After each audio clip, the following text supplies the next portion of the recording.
the Gruber Law Office's One Call That's All studio at the Avenue in downtown Milwaukee. Alongside Gabe Neitzel, ESPN legend John Anderson, and Green and Gold legend Ryan Bulaga. Here's Alex Strofe. We made it! 3 hours from kickoff for the Green Bay Packers season opener as they take on the Philadelphia Eagles in Sao Paulo, Brazil, the first ever game in Brazil.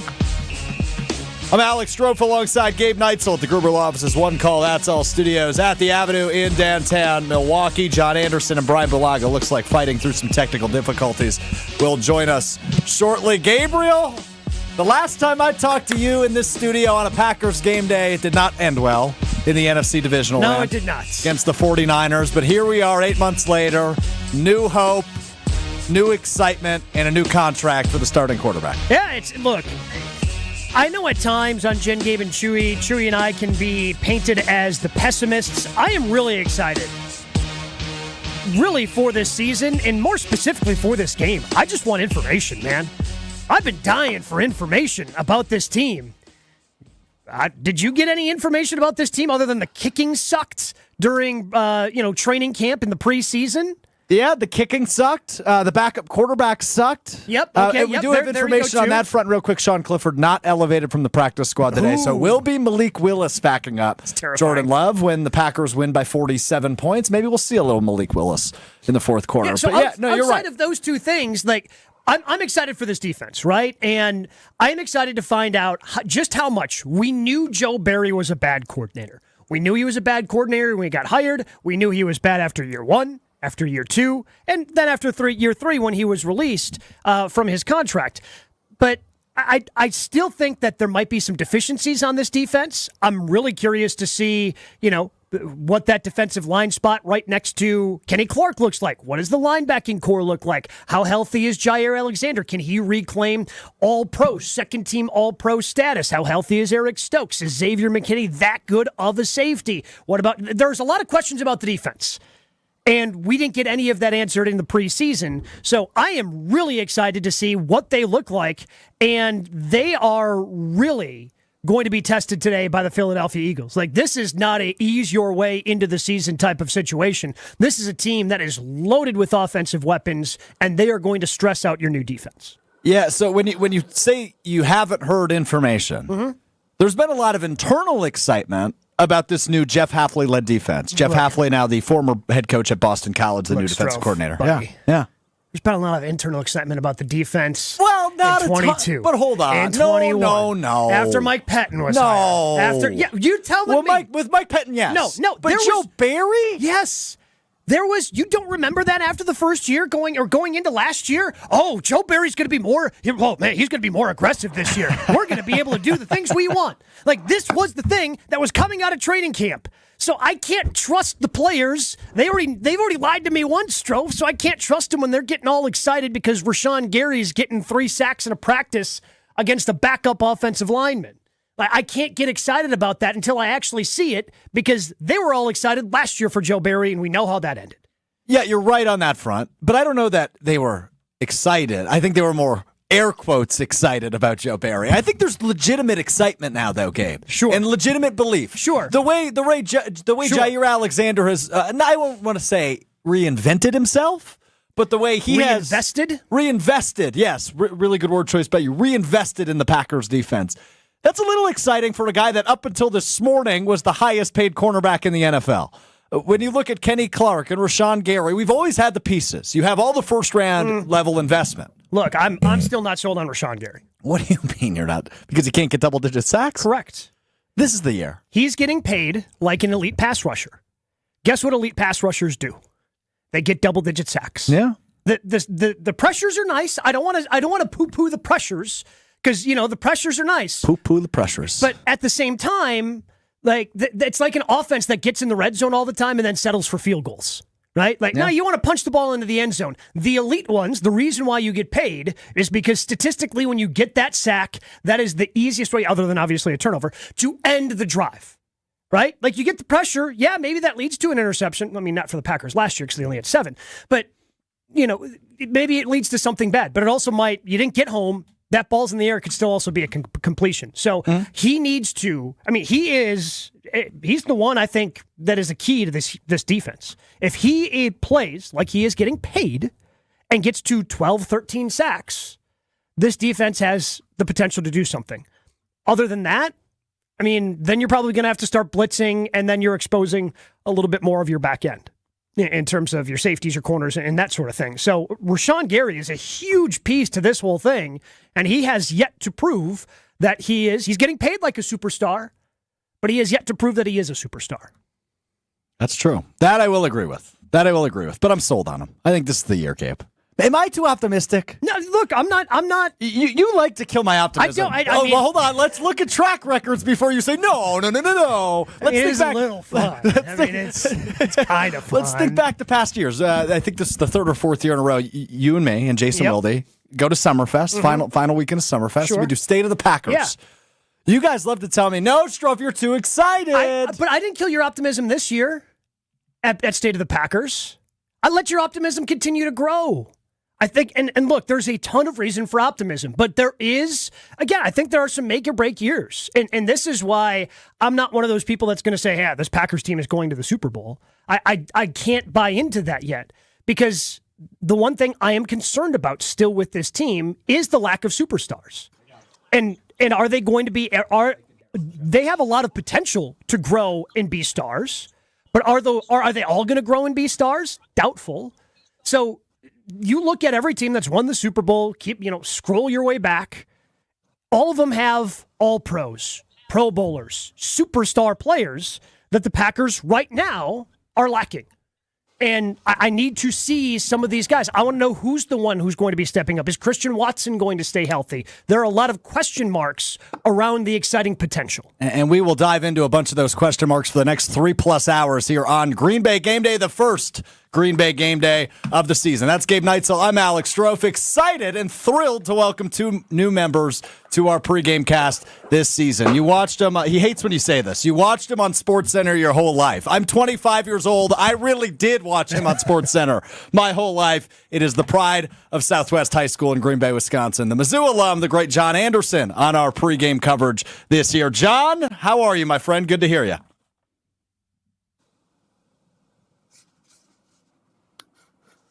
Now we can't hear John. John can hear us. We can't hear John.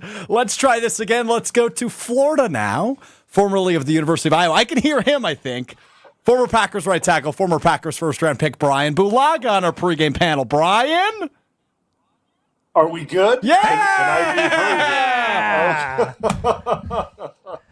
What is going on right now? It's week one. No idea what's happening. Just like the Packers offense might need to, Brian, we're knocking off our rust here in pregame show number one. We skipped the preseason, but it's all right. Yeah, Packers mostly skip the preseason exactly. too. So, Brian, we bring you into the conversation as we're talking about some of the question marks, right? Gabe said earlier in the show, just a few minutes ago, that he hasn't gotten a lot of really hard information on this Packers team, specifically on the defensive side of the football. While there's a lot of internal hype, we really don't know what to expect from the defense here in week number one. Yeah, I think, to me, that's what's most exciting about this right now is to see how this defense shows itself in the regular season. Obviously, we saw it in the preseason. It was very vanilla, very plain, very boring. We got a good look of how the mentality is, rallying around the football, not a lot of missed tackles, which has been something that's kind of plagued this team over the years. I think if you watch back the games from last season and years prior, a lot of issues with missed tackles and guys being out of position. And that kind of seemed like it got shored up a little bit in preseason. So to me, I'm excited to see if that continues on in real life football here, not preseason football, if that continues on in regular season, and just kind of the way the scheme is deployed and how guys are fitting in and who, I'm geeking out a little bit, but like, what safeties are rotating down in the box? Is it going to be Xavier? Is he going to play that extra linebacker? It's to me, there's so many variables of what they could do, which makes me excited to watch. And obviously, with the way this defense is structured and the way the defensive line is being taught, I can't wait to see guys like Rashawn Gary, Kenny Clark just pin their ears back and go. and just go get the quarterback. And to me, that's something we haven't been able to see from this defense in a while. Like, you'd see it on third downs. Of course, we're trying to get sacks, but that's the mentality every down. And to me, that's going to be exciting stuff to watch. Green Bay Game Day with you up until 7:15 Central Time, leading up to kickoff between the Green Bay Packers and the Philadelphia Eagles in week number 1. The first ever game in South America, the first ever game in Sao Paulo, Brazil, being played between the Packers and the Eagles this afternoon. We will continue to preview that game. We will continue to predict what the heck everything's going to look like here in week number 1 of the 2024 NFL season. Alex Strofe, Gabe Neitzel, Brian Bulaga, John Anderson with you right here on ESPN Wisconsin. Stay right here. Green Bay Game Day will be right back on ESPN Wisconsin and 620 WTMJ. If you want to win at tailgating, you need to Boatify your beverage choice. Botabox wine is the ultimate addition to your tailgate party. This premium wine comes in an eco-friendly box, fitting perfectly in your cooler or trunk. And there's no heavy glass or corkscrew to deal with.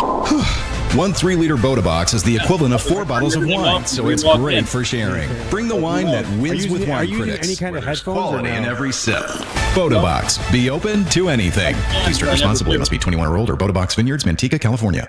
Standing up for everyday Americans is at the very foundation of who Kamala Harris is. Raised in a middle-class home by a working mother who instilled in her a passion for justice and equality. That's why when Kamala Harris became district attorney, she stood up for our kids, keeping them safe by prosecuting sex offenders.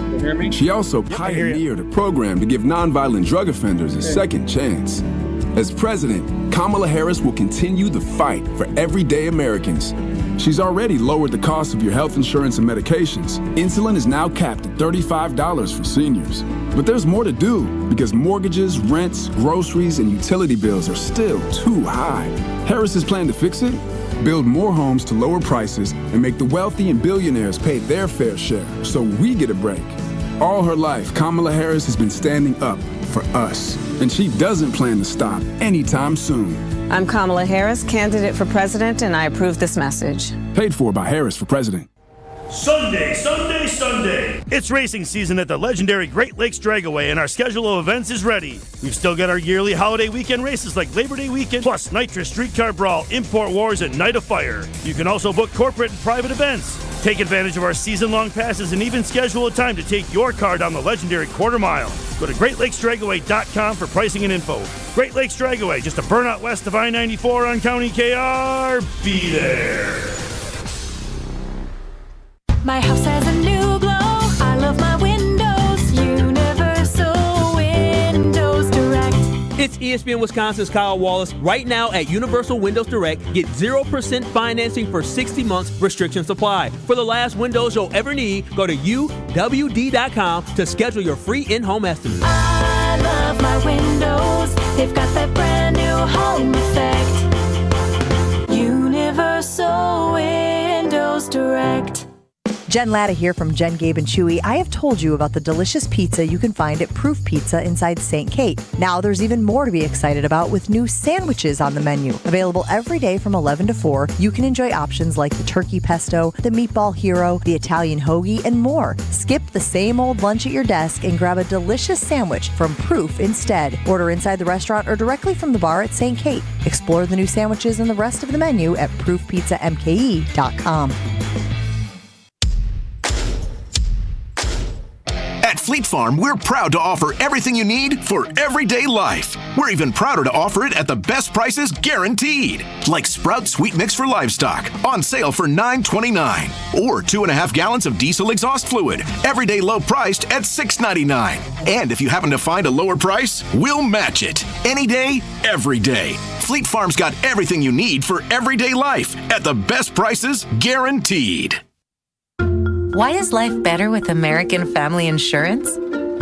Because every policy comes with something very special. A trusted agent who's there to help protect your dreams by finding the right coverage at the right price. Save up to 23% when you bundle home and auto. American Family Insurance. Get a quote and find an agent at amfam.com. Products not available in every state. Visit amfam.com to learn how discounts may apply to you. American Family Mutual Insurance Company, SI, and its operating company, 6000 American Parkway, Madison, Wisconsin. You're listening to Green Bay Game Day, presented by Orthopedic Associates of Wisconsin on ESPN Wisconsin and 620 WTMJ.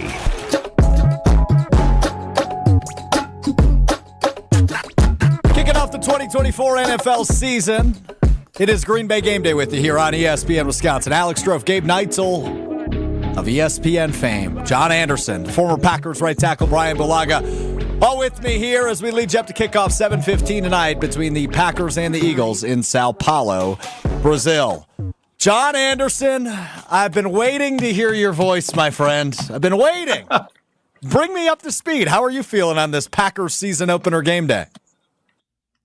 Test 1 2 3. Test 1 2 3. Can you hear me? Yep. Earth to John Anderson. Get it. I love that you prank the new guy, but you won't do it to Bulaga because he can beat the snot out of you two It's a good guys. point. But me, you're like, hey, he's probably nothing going to happen to him. So I'm sitting here like it's a funeral. Hey, we got a great party for you, but we know you really can't come.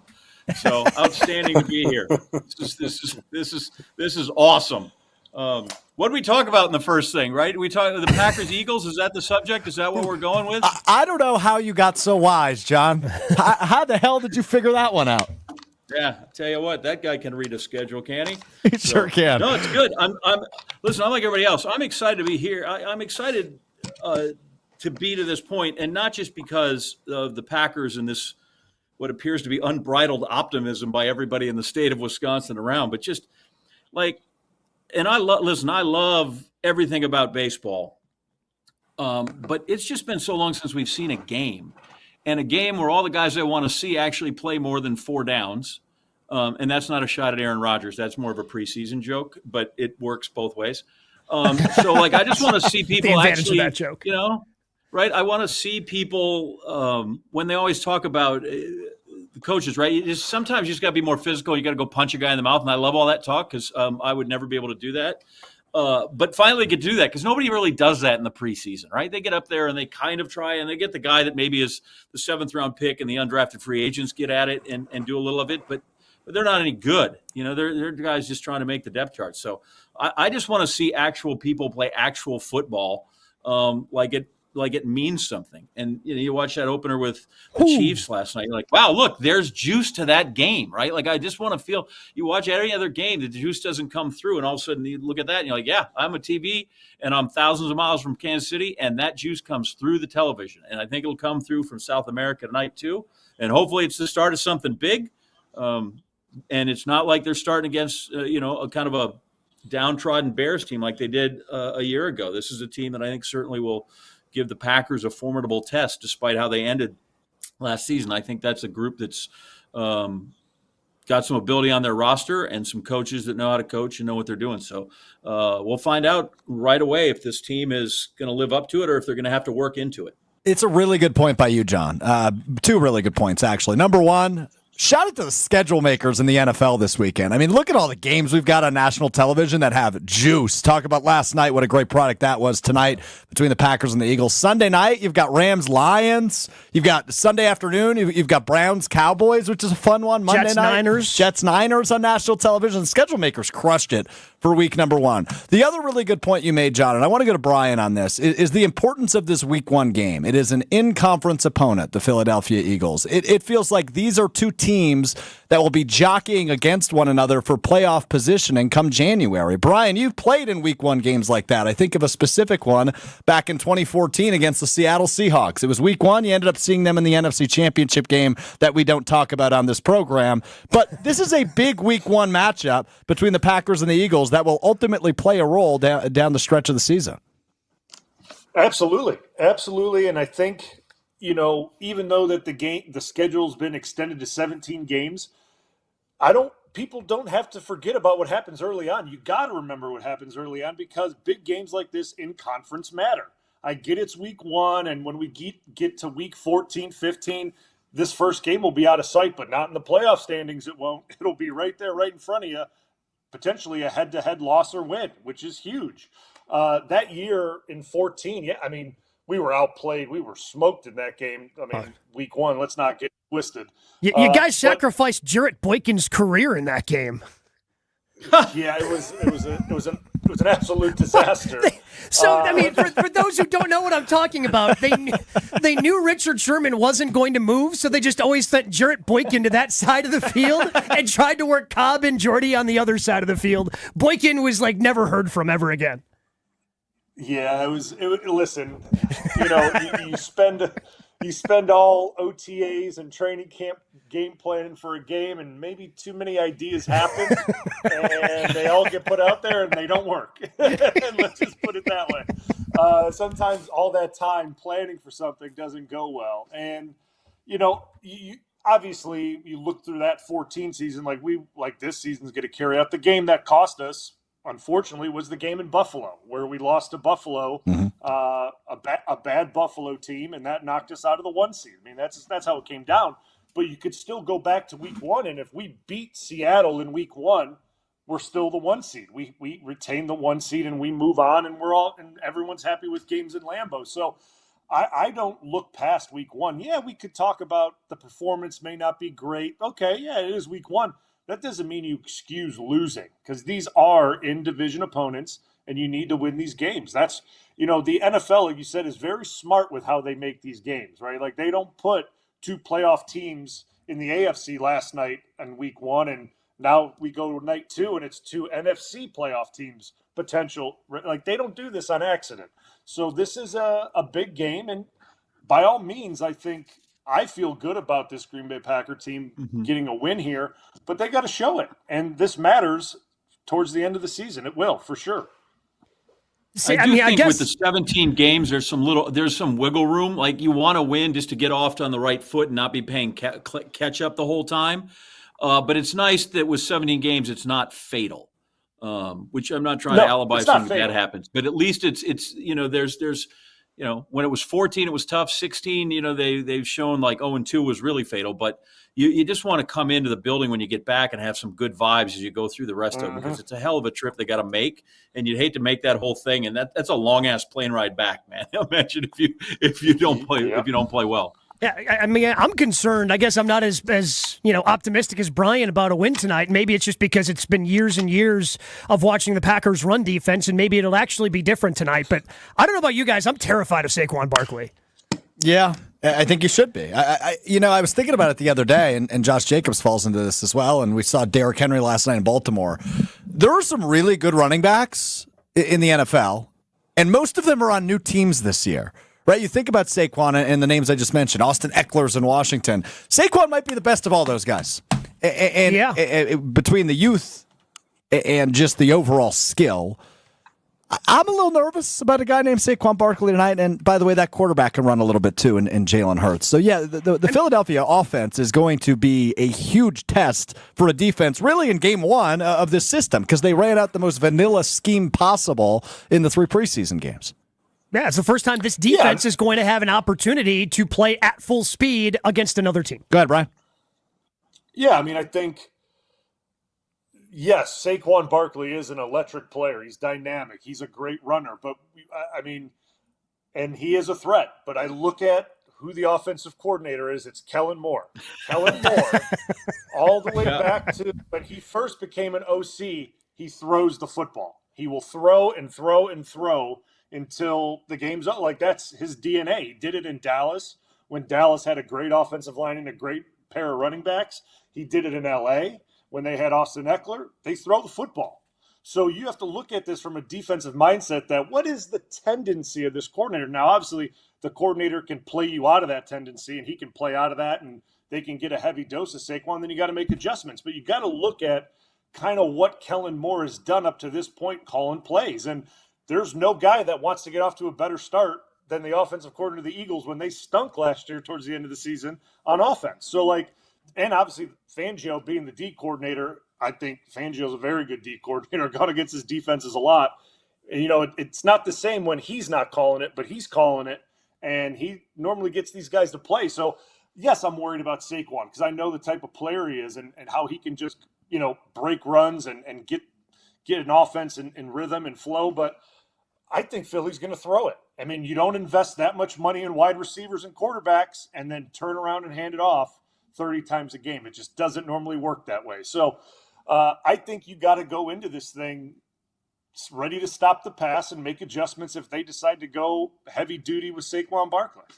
I'm excited to hear John's perspective on this because, John, I think you would agree with me. You tend to be the more pessimistic Packers fan, given some of the teams you grew up watching. So I'm curious when in a season opener, a new defense, a new defensive coordinator, a new scheme, goes up against a high-powered machine featuring Jalen Hurts, A.J. Brown, Devontae Smith, Saquon Barkley, etc., how you're feeling entering this matchup against the Philadelphia offense? So what are you saying? You guys got Brian Bulaga and I got Bill Bain? That's correct. Is what you're saying on my offensive line back correct. in the day? Yeah. Him? Thanks a lot for that. Listen, Barkley scares me because I was at the last 2 times they played the Giants. I was in the Meadowlands when they got beat, and I was in London when they got beat. And both times when they finally, and I'm 100% with Brian, when they finally decided to turn him loose and let him do some things, that's when they had problems. And like, you can have a great back, man. You can have Jim Brown back there, but if you're going to give it to him 11 times and it doesn't do any good, then I'm not scared of that guy anymore, you know? So I'm anxious. Yeah, Fangio is defensively, what's he on, like his 8th team that he's been a defense coordinator? Like, the Packers have seen him 100 times in 8 different places when he comes through, you know? So it's I'm trying to think how to best characterize, you know, with the question that you asked, but it is Jalen Hurts is where they're going to operate, right? He's the guy that scares me most in this because he's going to touch it every down.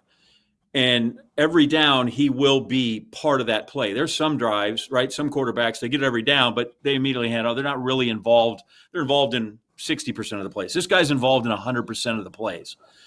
So how they managed him is, I think, the entire game. How they decide to control him, how they decide to rush him and try to keep him contained. Do they spy him? Everything to me is how that guy is, how number one is contained defensively. And hopefully this guy can do it better than the last guy. Because the last guy really, he added to all my pessimism. The last guy added to all my pessimism. Yeah. Joe Barry did that to a few people. That guy was my pessimism. Yeah, that's fair. Hopefully we can shed that throughout the season this year with John Anderson here on Green Bay Game Day. Alex Strofe, Gabe Neitzel, John Anderson, and Brian Bulaga with you. By the way, John, you nailed it. Vic Fangio in his 8th stint as a defensive coordinator in the NFL, and that does not count his stint as the defensive coordinator at Stanford back in 2010. So his 8th different team in the NFL. You nailed it. As a coordinator, I think he's probably been about 10 or 11 of them, right? Like, I don't think he was the head coach of the Broncos. Yeah, he had some time in Indy and whatever. The guy's well-traveled, that's for sure. So he knows what he's doing. Yeah, and by the way, he hasn't been run out a lot of those places, right? Like, he's moved on and taken different jobs, because there's some guys that have had 2 or 3 jobs and they've been run out of them. This guy usually shows up and does pretty good work. Rob Demovsky, ESPN NFL Nation reporter, will join us next. But first, Green Bay Game Day brought to you in part by Tito's Handmade Vodka. Tito's Handmade Vodka is America's original craft vodka. 1995, Tito Beverage, yeah, that's his real name, had the idea of building his own distillery, incorporating the boutique winery concept into the spirits industry. He acquired the first legal permit to distill in Texas and put his life savings into it, racking up 19 credit cards to build his own copper pot stills and condensers. Since then, he's won the unanimous Judge's Choice double gold medal at the World Spirits Competition, the Chairman's Trophy for World's Best Vodka Tonic, and many, many others. It's got a modest paper label on a simple bottle, so all you pay for is the exceptional vodka on the inside. Tito's Handmade Vodka is still made on that same land where it all started in Austin, Texas. Distilled from corn and gluten-free. Visit Tito'sVodka.com for recipes, videos, and more. Distilled and bottled in Austin, Texas. 40% alcohol by volume, namely 80 proof. Crafted to be savored responsibly. Must be 21 or older to enjoy. Rob Demovsky joins us next on Green Bay Game Day to break down all things green and gold ahead of the season opener at 7:15 tonight, just less than 3 hours away from kickoff between the Packers and Eagles. That's next on Green Bay Game Day. We're back with Green Bay Game Day after this on ESPN Wisconsin at 620 WTMJ. Standing up for everyday Americans is at the very foundation of who Kamala Harris is. Raised in a middle-class home by a working mother who instilled in her a passion for justice and equality. That's why when Kamala Harris became district attorney, she stood up for our kids, keeping them safe by prosecuting sex offenders. She also pioneered a program to give nonviolent drug offenders a second chance. As president, Kamala Harris will continue the fight for everyday Americans. She's already lowered the cost of your health insurance and medications. Insulin is now capped at $35 for seniors. But there's more to do because mortgages, rents, groceries, and utility bills are still too high. Harris's plan to fix it? Build more homes to lower prices and make the wealthy and billionaires pay their fair share so we get a break. All her life, Kamala Harris has been standing up for us, and she doesn't plan to stop anytime soon. I'm Kamala Harris, candidate for president, and I approve this message. Paid for by Harris for president. Calling all green and gold fans. Ditch the stress and ride in style to Green Bay with the Milwaukee Broad House. With round-trip rides starting at $85 per person to every home game, you can enjoy all you can drink on the bus. No need to worry about traffic or parking. Milwaukee Broad House even has a private restroom on board. Upgrade your experience with an all-you-can-eat and drink tailgate package for $30 more. Don't miss out. Secure your seat now at MilwaukeeBroadhouse.com. Let's make every game day legendary. How would you like to own a jewelry store? Kessler's Diamonds is an employee-owned company. And Kessler's is growing. Are you the kind of person we're looking for? Does it make you happy to make other people happy? Are you a problem solver? Would you like to wake up every morning knowing that you're going to help a lot of people find joy today? Kessler's Diamonds is people serving people. Keep in mind that Kessler's is owned by its employees. So let me ask you this. Are you a good enough leader that you can be an owner who leads other owners? Don't worry, you don't have to know about diamonds. We can teach you about diamonds. But the people we're looking for aren't looking for a job. Did someone pop into your head just now? Do you think you might know who we're looking for? Give that person a call. Send them an email. Tell them to walk into Kessler's Diamonds and say to the person who greets them, I think I want to work here. Welcome to Kessler's. A fantastic place to buy jewelry and a wonderful place to work. For the store nearest you, visit KesslersDiamonds.com. Hey sports fans, looking to level up your next private event? V Private Bar Services is your game changer. Move beyond the ordinary. V Private Bar Services crafts custom cocktails tailored to your brand and your guests' taste. Imagine a bar experience that's as unique as your business. Our expert mixologists will create a memorable experience that your clients and team will rave about. From signature cocktails to full-service bars, we've got you covered. Be the MVP of your next event. Visit vprivatebar.com to book today. Hey, it's Jason Wilde. Our family loves when Kringle from Racine Danish Kringles arrives at our home. And now football season has arrived. So try the green and gold Kringle. Traditional pecan Kringle and cheesecake Kringle topped with green and gold sprinkles. A crowd pleaser at any game day party. Order today at Kringle.com or 1-800-4DANISH. Easy to remember. Kringle.com or 1-800-4DANISH. Racine Danish Kringles. Not just a treat, it's a tradition. And the official pastry of ESPN Wisconsin. College students, are you looking to make your campus living more comfortable, functional, and fashionable this year? Let IKEA Oak Creek help. From innovative storage solutions and furniture to maximize your space, to fashionable bedding and accessories to make it uniquely yours, IKEA is helping make college living truly inspired by you. And now, qualified college students can get 15% off their IKEA purchases. Visit IKEA Oak Creek or check out the Ready for College section on IKEA.com/US to learn more.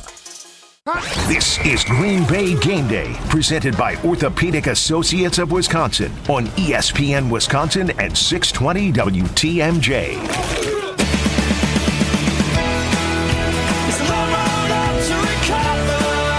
I haven't heard this song in 8 months. Amazing. It's Green Bay Game Day with you. ESPN Milwaukee on YouTube. That's Gabe Neitzel. I'm Alex Stroh, former Packer Brian Bulaga with me, and of ESPN fame, John Anderson with us as well. And John said, hey, if I'm going to be involved with this show, I can't be the only one from quote-unquote ESPN fan on this program. So I said, all right, John, I'll do you one better. We'll bring Rob Demovsky in each and every week to provide some context on all things Packers. Rob Demovsky joins us now on Green Bay Game Day. Rob, I know you and I talked earlier in the week on Kyle Bruston-Nortman. Summer flu, here we are, week 1 of the NFL season. How are you doing, my friend? I'm great. I am doing great. I'm not in Brazil, so I'm even better. That's fair. Rob, we were discussing at length the defense, right? You're in the building every day. You're having the conversations. But us, at least on John, Gabe, and I's behalf, we're just fans. We're taking in the information on Twitter. We're reading your stories on ESPN.com. But that's about all we've got. What type of feel do you have for the Jeff Hafley-led defense entering week 1 against the Eagles? My biggest feel is that the safety position is totally different and totally more effective and totally more involved. I mean, they've completely revamped it from a personnel standpoint, as you know, but just the way they play is so different. And I really believe that this defense is going to be led by this safety group. And if they're going to get takeaways, that's where it's going to come from. John, when you're looking, Rob, at training camp, preseason, all of that, what player outside of the safety group, was there one player that stood out the most to you that maybe is going to make a huge impact tonight? Well, Gabe, Rashawn Gary was in the backfield all the time. So was Kenny Clark. I don't know if that's a reflection more of the offensive line issues. Look, Zach Tom, the right tackle, the best offensive lineman they have, didn't do a lot of 11-on-11 in training camp. But, there were sequences of plays where Rashawn Gary was either getting a quarterback pressure/hit or a sack. And again, they don't really have sacks in training camp, but would be sacks. Like he would get, like, in a 5-play stretch, he'd have 3 or 4 of those. So I think Rashawn Gary has cranked it up a notch. One, because the defensive system just allows him to put his hand in the ground and rush and not drop. But 2, he's probably a little bit, he's further away from the ACL recovery, and probably he's just 100% now. Rob, it's Brian, your favorite guy to report on when I was there. Quick, obviously we know Jair's on one side of the field as our number one corner. Has Stokes kind of emerged as a solid number 2? Is that going to be a position that's rotated throughout the game, or kind of which way are they leaning the opposite corner? Because we all know whoever's opposite of Jair is getting picked on. So who's going to be the guy that's out there? Yeah, in fact, I asked Eric Stokes on, my days are all screwed up, whatever the last day we had availability is before they left. I guess it was Tuesday. I said, do you expect to be tested? Because A, he's not Jair, and B, he hasn't played much in the last 2 seasons. And he said, absolutely, and I'm ready for it. And I don't think there's going to be a rotation, Brian. I really don't. In training camp, he was there all the time. Carrington Valentine never really rotated in. Now, Valentine was dealing with a hamstring injury, so he missed a bunch of camp. Interestingly enough, though, Keyshawn Nixon did play a little outside corner in camp, and they experimented with having Javon Bullard move up to the slot, and then Evan Williams and Xavier McKinney. That's in the nickel, obviously. So, but I do think it's going to be a lot, if not exclusively, Eric Stokes opposite him. And look, that's the guy who's got a lot to prove, right? He's in the last year of his rookie deal. They didn't pick up his 5th-year option. And in 2021, he was a pretty darn good player. And then he just hasn't been able to stay healthy at all. And like Christian Watson, he went through the whole hamstring program down in Madison and, feel like they've got his injury issues under control. And I can tell you this, that from the start of OTAs until now, Eric Stokes didn't miss a single day of practice. So I don't know if you could have said that about him at any point over the last couple of years. That's a good note. How come you don't want to be in Brazil, Rob? Well, as you know, John, the policymakers say that on international games, only the home team reporter goes, and that's the great Tim McManus. I was fortunate enough to go to London in 2022 when they played the Giants. The Packers were the home team. That's the company line. My line is I don't want to travel 20 hours twice in 4 days. I get it. I mean, really, like, you think it's bad for the players? They're 10.5 hours. Like, the guys who are there covering it, they can't get out of Brazil until about 5 p.m. tomorrow and don't get home until sometime Sunday late in the day. So, like, it ain't easy. Believe it or not, there's no directs from Austin Straubel to Sao Paulo. So I think I would have had to go Green Bay to Detroit, Detroit to JFK, JFK to Sao Paulo. I believe I read the Packers chartered team plane is the first time in history a plane has flown direct from Green Bay, Austin Straubel Airport to Brazil. I believe I read that earlier in the week. It was a 777, which might be the largest plane ever to land there as well. That's a fair point. Rob Demovsky with us here on Green Bay Game Day. Go ahead, John. Let me just interject two things. One, Rob, if you do that, that's an extra $56 a day in per diem from ESPN if you did want to take a trip. It's up to 61, John. Okay, so it's an extra $61. They got your contract off the books, and they raised it $5 a day. Correct. It used to be, we used to always joke it was Jimmy Johnson. It was because it was $48 a day, so it was like Jimmy Johnson car. Secondly, as a youngster, actually, a 747 once flew into Green Bay, Austin Straubel Field. I know I was there to watch it. It was such a big deal. And do you want to know why that plane was there? It was there to take Wisconsin bowlers to the International Bowling Congress, something in Vegas. So figures that was what would happen in Wisconsin. I thought maybe it was Air Force One and there was a presidential visit. No. I don't know. Air Force One has landed in Green Bay. I don't know what type of plane that actually is, though. Wow, airplane talk. They had to take a bunch of bowlers. So, hey, you touched on two of these guys. I feel like that Rashawn Gary has to be the best player on the Packers defense if they're going to be good, and McKinney has to be the most important player on defense. I don't know. Is that can I make that nuanced distinction, yes or no?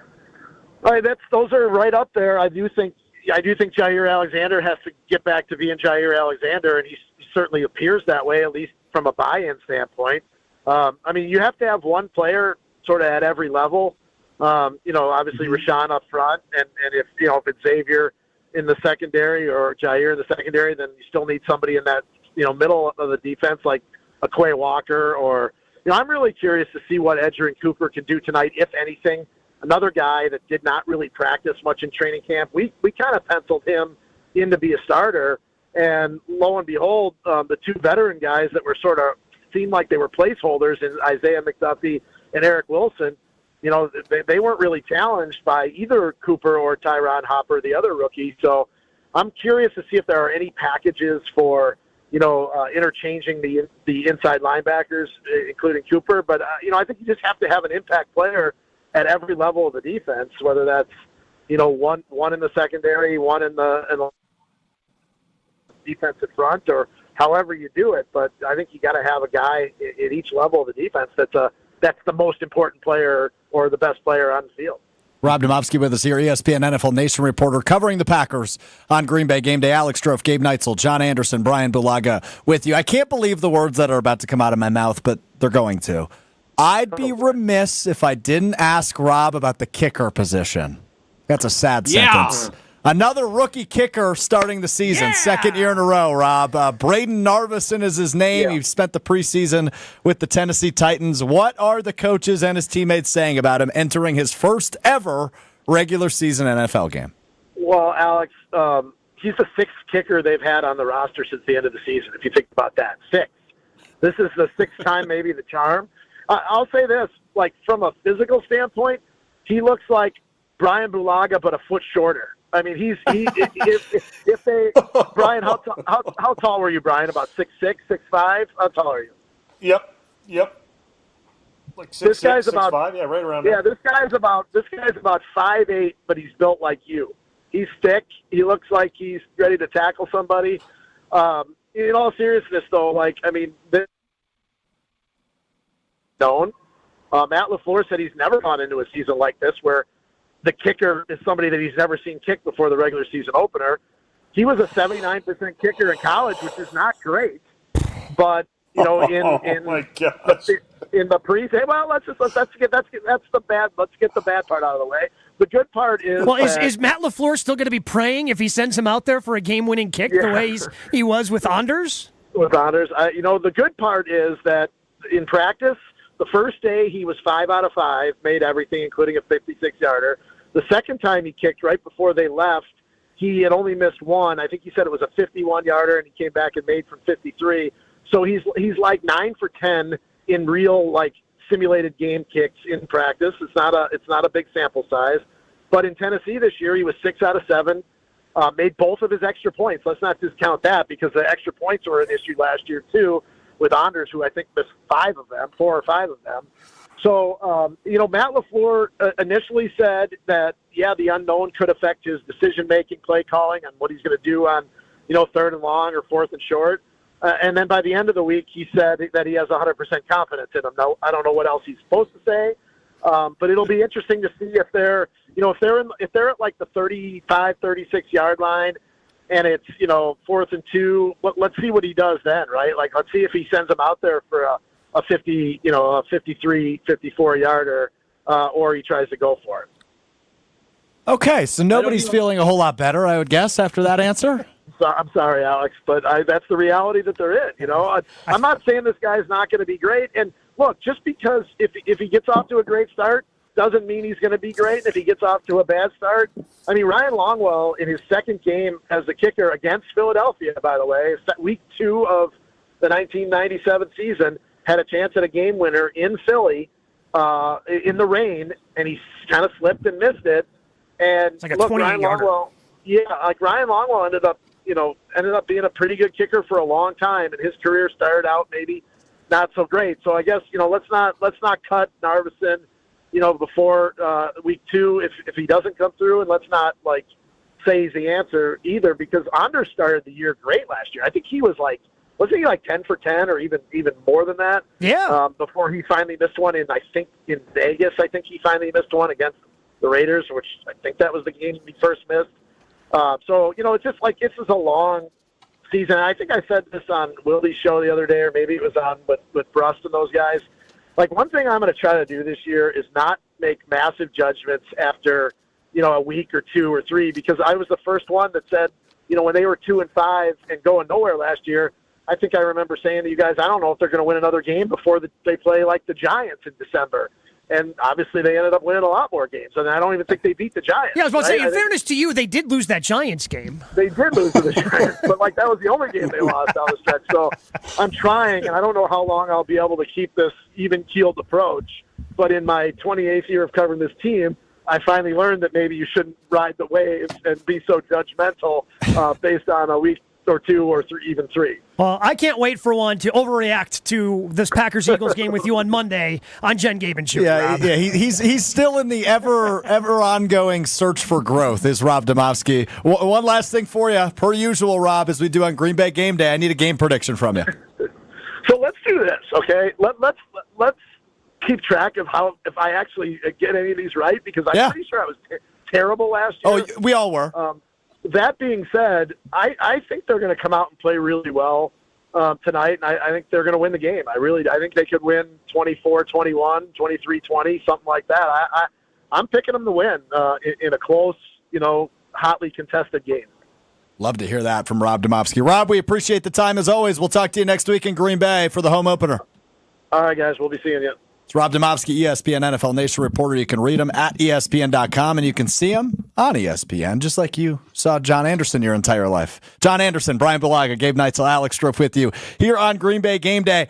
Guys, I got to play something for you coming up next as the Packers start their season in a different country, because Matt LaFleur, I just talked about the nonstop search for growth like Rob Demovsky on. It seems like Matt LaFleur's on that same search. We will hear from the head coach ahead of the Packers season opener in Brazil. That's coming up next. It's Green Bay Game Day on ESPN Wisconsin.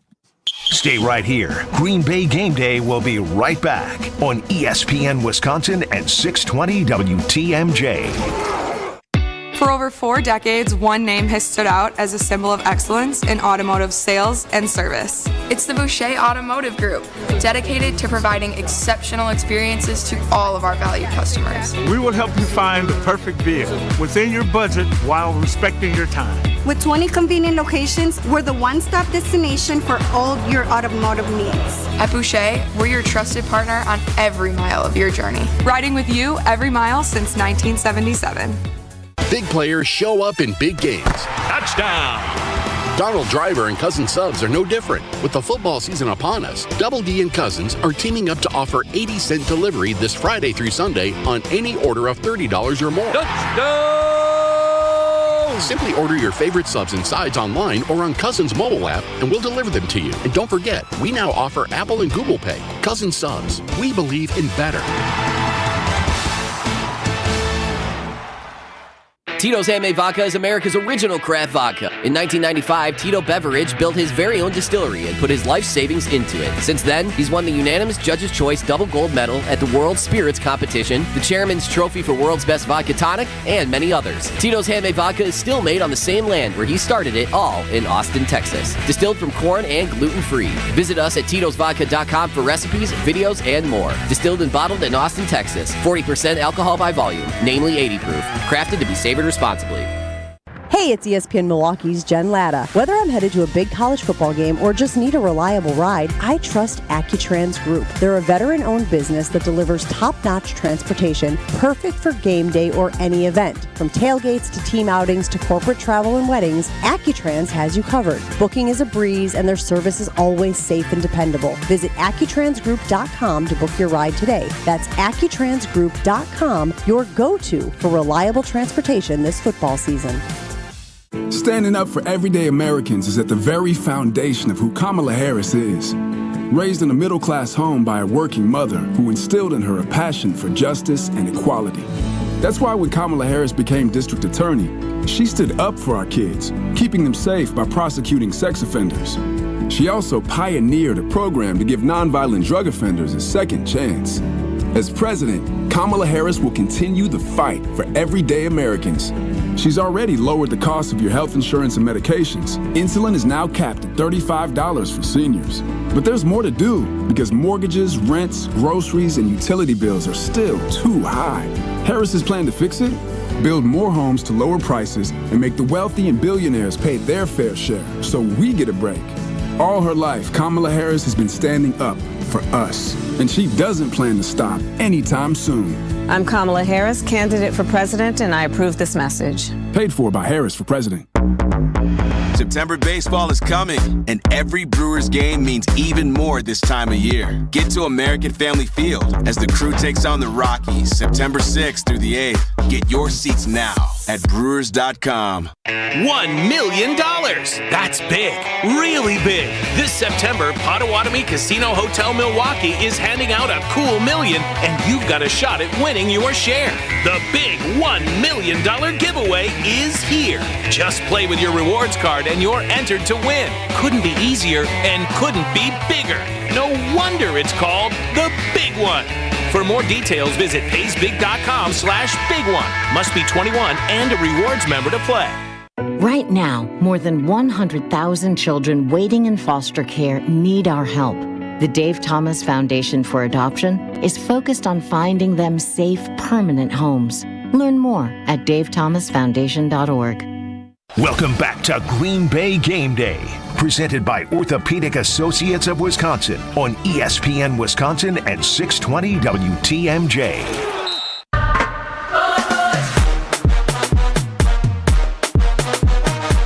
Green Bay Game Day presented by Orthopedic Associates of Wisconsin with you on this Friday night kickoff game. I think I like it, actually, the Friday night. I'm Alex Grove. That's Gabe Neitzel, John Anderson, Brian Bulaga with us, Chris Larson running the show. Gabe, you into the Friday night kickoff? I think I like it. I don't know, man. There's just and maybe it's because I've been so involved in a lot of our high school coverage for ESPN Wisconsin over the years that infringing onto the high school space is still something that just doesn't sit right with me. So I get that take, but I will say I do like the idea of me not being pissed off all day on Sunday if for some reason the Packers lose today. I can actually just watch football all day and not be pissed. Well, no, so you'd just be pissed off for the entire weekend. All weekend. Yeah, that's a good point, John. Yeah, good point by you guys. Yeah, I'm with you, man. Friday night is for high school football. This is, and I know the Big Ten, everybody else is encroached on that. I'm the same way. Friday is that, and I would like every game to kick off at noon on Sunday, but I realize there's money involved in it. Everybody had their place. Now you got to play on Thursdays, and you're like, I just needed the Cowboys and the Lions play on Thursday, one time Thanksgiving, everything else Sunday, fine. Now everybody's got to make $1 billion, but oh well. Who am I to stand in the way of progress, people? Let's go. Friday night, kick it off. But Brian's going to come at this from the player's perspective. Brian, if you were playing today, it's a national spotlight game. It's the second NFL game of the season. Would you embrace this, Brazil aside, this time slot? Yeah, I think it'd be good from the standpoint. Obviously, in Brazil, I would not like to travel that long to do it.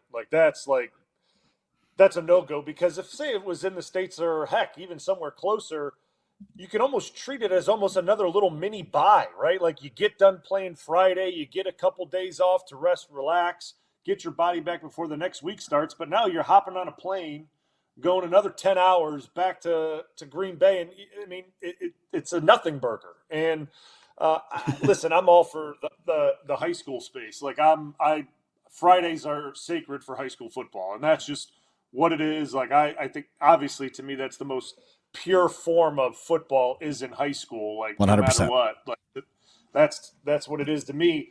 But I would enjoy this. I think it'd be fun. I mean, obviously, also, it's not really the national spotlight because people outside of Wisconsin and Philly have to pay for Peacock to get it like I'm going to. I mean, I already had Peacock for the Premier League soccer, but people. I thought you were going to be a WWE guy. Watching all the WWE events. Yeah, I thought you were going to be on me and Gabe's side here, WWE fans, and now John Anderson's head is in his hands. So clearly not a WWE guy. All right, we call this an exercise. No, that was for the Premier League. Yeah. Oh, yeah. So John Anderson, big. I'm so against kicking. In all forms, he's just out on kicking. The pessimism shine through. Go ahead. I'll make this quick. If God had wanted us to play soccer, he wouldn't have given us arms. End of story. I mean, I guess the goalies get to use them. I mean, one guy. Cool. One guy. Cool. All right, Green Bay Game Day with you. Alex Stroh, Brian Bulaga, Gabe Neitzel, the ever-pessimistic John Anderson. We call this an exercise in audio here on Green Bay Game Day. Another international game for the Packers, second time in 3 years. I want to start with Matt LaFleur's attitude. So back in 2022, the Packers played an October game in London against the New York Giants, which ultimately led to the demise in Aaron Rodgers' final season as the quarterback of the Green Bay Packers. They lost that game. But the attitude for Matt LaFleur, I wouldn't call it positive. Here from October of 2022 is Matt LaFleur talking about the Packers playing in London. I'm not going to give you my honest answer. I'd rather refrain. It feels like a Thursday night game for us as coaches, just in terms of all the preparation you got to do, and you just do it. So it is what it is. It is what it is. From the head coach Matt LaFleur back in October of 2022, talking about traveling internationally to play a game. Now, earlier this week, actually this was yesterday in Brazil, Matt LaFleur started his press conference in Brazil with this. Bom dia. We're really excited to be down here in Brazil. Your country's been great to us. The people have been fantastic. We're looking forward to making history tomorrow, and really looking forward to playing the Philadelphia Eagles to start off the 2024 season. So, Brian, I go to you. Your former head coach seemingly having a little bit of an attitude change, or did he just get really good at acting all of a sudden? Well, I think he probably learned from what happened in 2022 and kind of his attitude towards that international trip. Because, I mean, it shouldn't rub off on guys because they're professionals, but it does rub off on guys. Like, if a coach or a group of players or something is not really excited about something, or they're not totally thrilled to be like making this trip international, that kind of rubs off on players as well. And it's like, well, I mean, coach isn't even really happy to be here, so whatever happens out here is what happens. We'll just wipe it and move on. And that's the attitude that maybe guys go. I'm not saying everybody, but potentially that's kind of an attitude that people may go into it with. Now, I think Matt has probably learned from that, I mean, he still at that point was still a young head coach in this league, right? I mean, what was that, his third year? He was still learning a lot of things. There was a lot of, obviously, noise around the team with Aaron and things that were going on. So, like, he was still learning on the job. And obviously, I think now he's learned from that, and he gets, to this new position in Brazil in week 1 on a Friday. It's a longer flight. No, nobody wants to be there, but you can't have kind of a downer attitude about it, because we talked about it in the first segment. These games have implications. You need to have your team ready to go, and if you're not excited about it or negative about it, that rubs off on the team. So an attitude of optimism, excitement, we're making history, like that's all great stuff that your team feels excited to be there as well. Both teams have to deal with traveling. Both teams have to get on a plane for a long time, go through the dehydration and jet lag and all that. It's what team comes out in a more positive manner and a more, forward-thinking type mentality and attitude when they get out there, and that starts with the head coach and the message that he's sending to the team, and it sounds like LaFleur is sending a pretty good one. I think it's two things here. First, the organization didn't want this game. They were coming up with every excuse under the sun. Like, the Browns wanted this game. Like, they thought they were going, and clearly the league wanted the Packers to go. You had Mark Murphy be, the runway's just not big enough. We can't get a plane out. There's no way we can fly there. We just can't figure it out. And obviously they ended up figuring it out. And ever since the league, kind of convinced them to take the game, they have been all in. And I think the other big difference is this is to start the season, right? Like, you haven't really established that in Brian, I'm assuming this is true of you because it's true of the guy I sit across from, in Chewy every Monday through Friday, of how football players are just creatures of habit. And those habits, while for some veterans, obviously they have been established, but they haven't been established for this season because it's the first game of the year.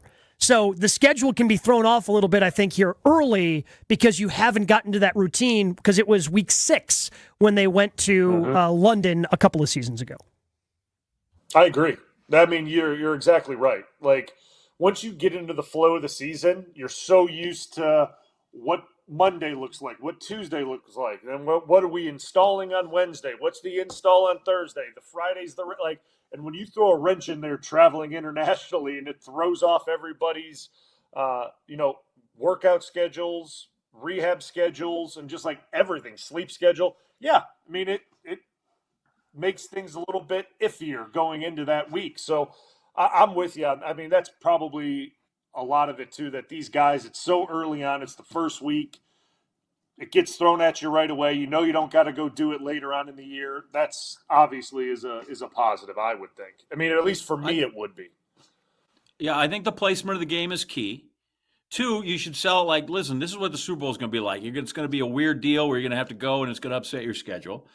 I think that you guys hit on a little bit with the Aaron stuff that was just around that team the whole time. And now he's in this situation. His quarterback's locked up. They're kind of running his offense. I think he's more relaxed overall that he has got this this is fully on him now. So I think there's a relaxation about him that's just different than there was a couple years ago in general, which has helped. And then I love the fact that on a 10-hour flight, he brought the Rosetta Stone tapes and learned some Portuguese, which is awesome, right? Instead of just watching 4 Harry Potter flicks on the way down, he improved himself. That's good. I like that. That's the best. That's John Anderson, former Packer Brian Bulaga, Gabe Neitzel, Alex Strumpf with you here on Green Bay Game Day. Coming up next, we kick off the Jason Wilde hour of Green Bay Game Day. That includes the injury report brought to you by Orthopedic Associates of Wisconsin. That also includes my favorite segment of the show, Year 2 of Yes or No with Jason Wilde. We'll be in the 5 o'clock hour, all still ahead. It is Green Bay Game Day with you, leading you up to kickoff between the Packers and the Eagles right here on ESPN Wisconsin. The Island invites you to fall into golf with late season rounds at Sweetgrass or Sage Run. The vibrant fall colors and cooler temperatures make for great days out on the golf course. Fall golf rates run September 16th through the end of the 2024 season, with tee time starting at $75 and stay and play packages starting at $110. And submit your 2025 golf package request early to guarantee choice dates. Plan your fall golf adventure today at islandresortgolf.com. Standing up for everyday Americans is at the very foundation of who Kamala Harris is. Raised in a middle-class home by a working mother who instilled in her a passion for justice and equality. That's why when Kamala Harris became district attorney, she stood up for our kids, keeping them safe by prosecuting sex offenders. She also pioneered a program to give nonviolent drug offenders a second chance. As president, Kamala Harris will continue the fight for everyday Americans. She's already lowered the cost of your health insurance and medications. Insulin is now capped at $35 for seniors. But there's more to do because mortgages, rents, groceries, and utility bills are still too high. Harris's plan to fix it? Build more homes to lower prices and make the wealthy and billionaires pay their fair share so we get a break. All her life, Kamala Harris has been standing up for us, and she doesn't plan to stop anytime soon. I'm Kamala Harris, candidate for president, and I approve this message. Paid for by Harris for president. An ESPN Radio Extra Point with Evan Cohen, Chris Canty, and Michelle Smallman. Is it Super Bowl appearance or bust, or Super Bowl win or bust for Lamar Jackson? I think it's Super Bowl appearance or bust because you have to continue to take those steps if you're Lamar Jackson. Obviously, if he gets there, we're going to expect him to win it based on the talent around him and the fact that he's a two-time MVP award winner. But you can't be in the AFC Championship game last year and then do anything less than progress if you're Lamar. You're at that stage in your career where you've proved how great you are. You have a head coach who's won a Super Bowl. You have an immense amount of talent around you. When you look at the Ravens, there's not a lot of holes on that team, and you expect him to be able to get it done. That's what the great ones do, is they're able to get it done. If you get to the Super Bowl out of the AFC, you better win it when you got an opportunity to. You better win it. It'd be a shame to win the AFC Championship game against Patrick Mahomes or whoever is your opponent and then get to the Super Bowl and lose. At the Home Depot, we know Saturdays are for college football. That's why we have everything you need to never miss a play, like Bear Dynasty interior paint, their most durable one-coat hide paint ever. From a team color statement wall to a fan cave, complete with a mural honoring Nick Saban's 17-year dynasty. Hey, I like that idea. Nothing beats Bear Dynasty interior paint. It's everything you need all in one can. Defend your game time with Bear and the Home Depot. How doers get more done. Valid only when tinted to colors from the Bear Dynasty and Marquee Interior One-Coat Hide Color Collection. With NFL Sunday Ticket and YouTube TV, you can watch the most live NFL games all in one place, which means you can watch the Rams and the Colts and the Vikings and the Bengals and the Buccaneers and the Chargers, or whoever you're rooting for, all in your living room. But not literally, of course. That would be dangerous. Watch every game every Sunday with NFL Sunday Ticket and YouTube TV. Sign up at youtube.com/NFLST. Local and national games on YouTube TV. NFL Sunday Ticket for out-of-market games excludes digital-only games. For your next night out, make Aria, the acclaimed restaurant inside St. Kate the Arts Hotel, your dinner destination. Aria, nestled on the second floor of St. Kate, is an artful dining experience that captivates with its culinary creativity. Delighting in its offering of artisanal American cuisine, the restaurant transcends tradition and leans into the realm of playful and inventive flavors. Come and experience the magic of Aria, where every bite is a work of culinary artistry. Learn more and make reservations at aria@stkate.com. Marquette Hall of Famer Tony Smith here. You're listening to the home of Marquette basketball. 94.5 ESPN is WKTI and WKTI HD Milwaukee. A locally owned Good Karma brand station. Party people! It's time to get this tailgate started and get you ready for the green and gold game. This is Green Bay Game Day, presented by Orthopedic Associates of Wisconsin. There is a difference. Now broadcasting live from the Gruber Law Office's One Call That's All studio at the Avenue in downtown Milwaukee. Alongside Gabe Neitzel, ESPN legend John Anderson, and green and gold legend Ryan Bulaga. Here's Alex Strofe. Gabe Neitzel, Alex Strofe, and a couple of legends.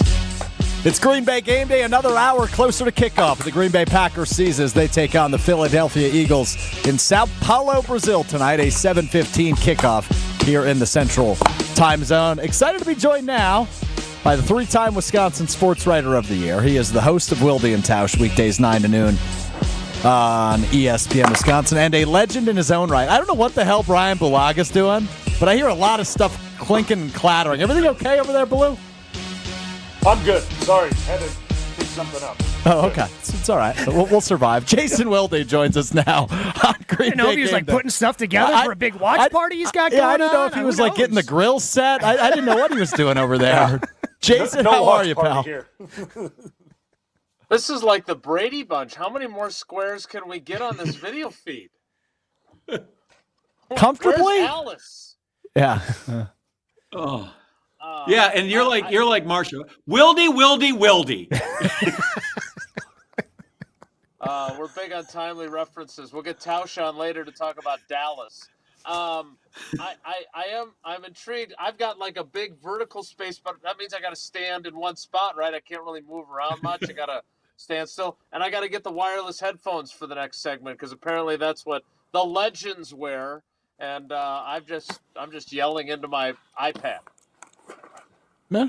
Well, get up with the times, would you? So, Jason, what is the number one thing? What's the thing you are curious most about heading into this game against the Eagles? The defense. It's not even close. They obviously had the offense's number for most of the practices that we were at throughout training camp. We heard from the offense saying, I still can't believe Jaden Reed. I don't know him that well, but he and I apparently have hit it off because, man, was he giving me some grief for even questioning whether or not the offense was going to be ready to go. All I kept hearing was, well, we're not game planning for our own defense. So we'll see. They have game planned for the Eagles now, so we'll see what the offense does. But the defense owned them. And I've told you this. I think I told Strofe this too. One of my favorite interactions of training camp was asking Jordan Love if he was looking forward to this defense making other quarterbacks' lives miserable because they had made his miserable for most of camp. I want to see if they can actually do it because there is a vibe about this defense. There's an anticipation. There's an excitement about this defense that was not there for Joe Barry from the very beginning. There is a feeling of we are invested, we have bought in, but also the coaches have bought in to us as players and giving us a voice. So it is a very different culture. But again, we got to wait till we can actually see it happen because it doesn't mean anything if you give up 500 yards and 363 rushing yards to the Eagles tonight like you did in 2022 with Joe Barry. Oof. Those are boy. Those are some numbers. I'll take the under. God, I hope so. It better be. Very good. Yes. John, what about you? What are you most looking forward to seeing tonight? Is it the defense or is it something else? Well, listen, since I hadn't seen the number 44 there after Demovsky's description, first I want to see this kicker that if he's a foot shorter than Bulaga, he's a perfect circle. So I want to see that cat wearing number 44 out there and make a kick, which will be great. But I think I'm like everybody else. I want to see if the defense can hold up. But I do have some curiosity about Jordan Love. The last pass I saw him throw was not a good one. So I would like to see him come out because I think more than anything, he's going to have to be great for the Packers to be great. I was visiting with Dan Orlovsky the other day, and I said, Danny, how good can Jordan Love be? Is that the same question as how good can the Packers be? Is that the same thing? And so I kind of want to see him, and it's not about earning $52 million. It's about being he needs to be your best player by far for that team to go anywhere. And so I kind of want to see where he is because the defense is the trendy offense, and we got an answer with 5 of us here. I'll just go that I think his development is the key to all of this. And so I want to come out and I want to see what he will be. And I did say this, that the throw that he made against the 49ers, which was so bad, I think that was because we were so accustomed to Aaron being so good. If he had followed Brett Favre, we'd have gone, oh, yeah, I've seen that pass before. Try to fit it in there, right?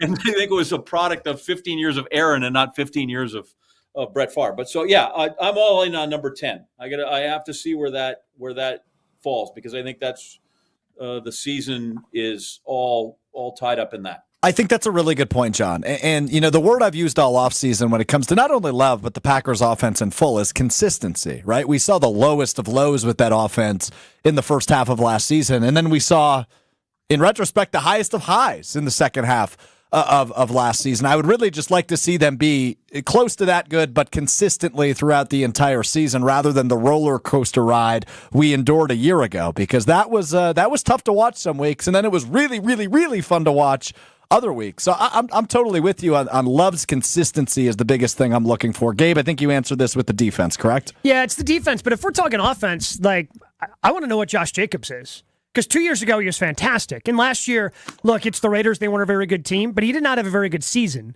And with the Packers' offensive line hopefully trending in a good direction in terms of health, but still, we don't know what's at right guard. We don't know how healthy Zach Tom is at right tackle. Like, I think the running game, which was so important to the streak they went on, 3 regular season games, 2 postseason games, Aaron Jones going over 100 yards in all of those, the running game is a really important part of why they got hot last season. And I'm curious to know if Josh Jacobs can be that consistent running back that they thought they were signing when they got him this offseason. Because the Packers aren't 100% sure. Otherwise, they would have given him a different contract. This is basically a 1 year and we'll see type of deal for Josh Jacobs. That's a good point. Brian, I want to go to you quickly before we get to a break. You played with several different running backs in Green Bay. This is maybe one of the best running back external bring-ins, if that makes sense, rather than just calling it a free agent signing, that the Packers have ever made at that position. You played with several different running backs. Is it hard to adjust as an O-lineman to a new running back, right? When you have a guy like Aaron Jones who was there for years and years, you kind of know what to expect from him. What should we expect in terms of the communication and the consistency between running back and O-line?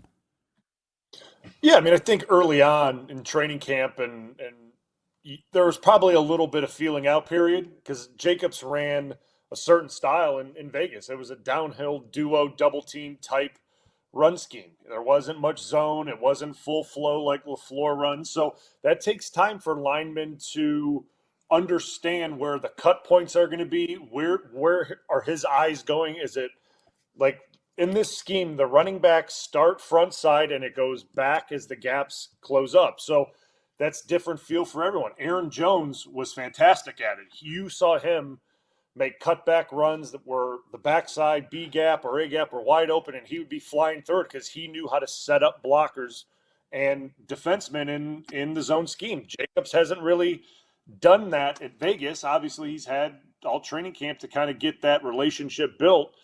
So by now, they should understand the type of runner he is. And I think by just looking about how talented he is, and you saw him in the first preseason game, he had a couple good runs. Those were inside zones. They weren't outside zone runs. They were more his honey hole type runs, which is in between the A and B gaps. I want to see him in the outside zone scheme because that is the LaFleur bread and butter. It's outside zone. That sets up play action, and they always want to get outside the defense, get outside the tackle. So that'll be fun for me to kind of watch that, not just live, but when I'm watching it back on Monday or whenever they upload, it'll be fun. And that kind of brings me to always my most, favorite subject is the offensive line. Because there you go. Because you guys mentioned, I mean, Gabe, you mentioned it. This offense started ticking when the run game came alive. Right. And that is so important. And I'm not saying that Jordan Love needs a run game, but every quarterback needs some run game. The great ones always need some resemblance of a run game to keep all the heat off of him just having to throw the ball 50 times a game and be super accurate and keep the offensive moving. So that moves me on to the right guard position, which Gabe, you mentioned. And this is something I've been talking with Jason about for a long time now, ever since they put Jordan Morgan as the number 1 right guard. Then he got hurt with his shoulder. Sean Ryan got called out by the head coach for his conditioning. Where are we looking at that position right now, Jason? Like, is there any more insight that you have as the week kind of continued on of who's going to be trotting out there with the ones at right guard? Because to me, like, you look at all the other positions, I feel good about the rest of the offensive line. Obviously, Zach Tom's health, I think he's okay. I don't think Flea and Doc would put him out there if they didn't think the pec wasn't healed. But the right guard position is the one that stands out. Yeah, I'm still trying to recover from the external bring-ins and the honey hole. We got a bunch of geniuses here. Yeah, a bunch of geniuses. And then I just want to disagree with my little friend here, John Anderson, because I just thought, for me anyway, the thing that was shocking about the Love interception was that we thought Love was beyond that, and we probably shouldn't have, but that was the kind of throw that during that 10-game run that he had, he just didn't make those, right? And for him to make that mistake, I'm glad John brought it up, because there are going to be bumps in the road for him. And I think there's a portion of the fan base that kind of views him as he's arrived, he's going to be an MVP candidate, we're going to be a playoff team, and whether your name was Aaron Rodgers or Brett Favre or David Whitehurst or Rich Campbell, they all had growing pains. Some came out of it and became great quarterbacks. Others obviously did not, and we'll see. I think Jordan Love's going to be very good. In terms of the right guard situation, I'm not in Brazil, and I'm not complaining about that, but apparently in the practice that they held, this quasi-practice where people were actually able to watch, which apparently is the only place that we can have practices now that the media gets to stay for in season is in Brazil. It sounds like Sean Ryan took all the snaps with the number one offensive line. So if my recollection serves, the not as popular as R75-75, I think when they first started doing the rotation thing, it was only like one series a half for him. So maybe that is what Jordan Morgan gets tonight. Again, Matt LaFleur was trying to keep that very close to the vest, but he did kind of hint that there would be some sort of rotation, but maybe it's very minimal for Morgan. Interesting stuff there from Jason Wilde, Rob Demovsky here.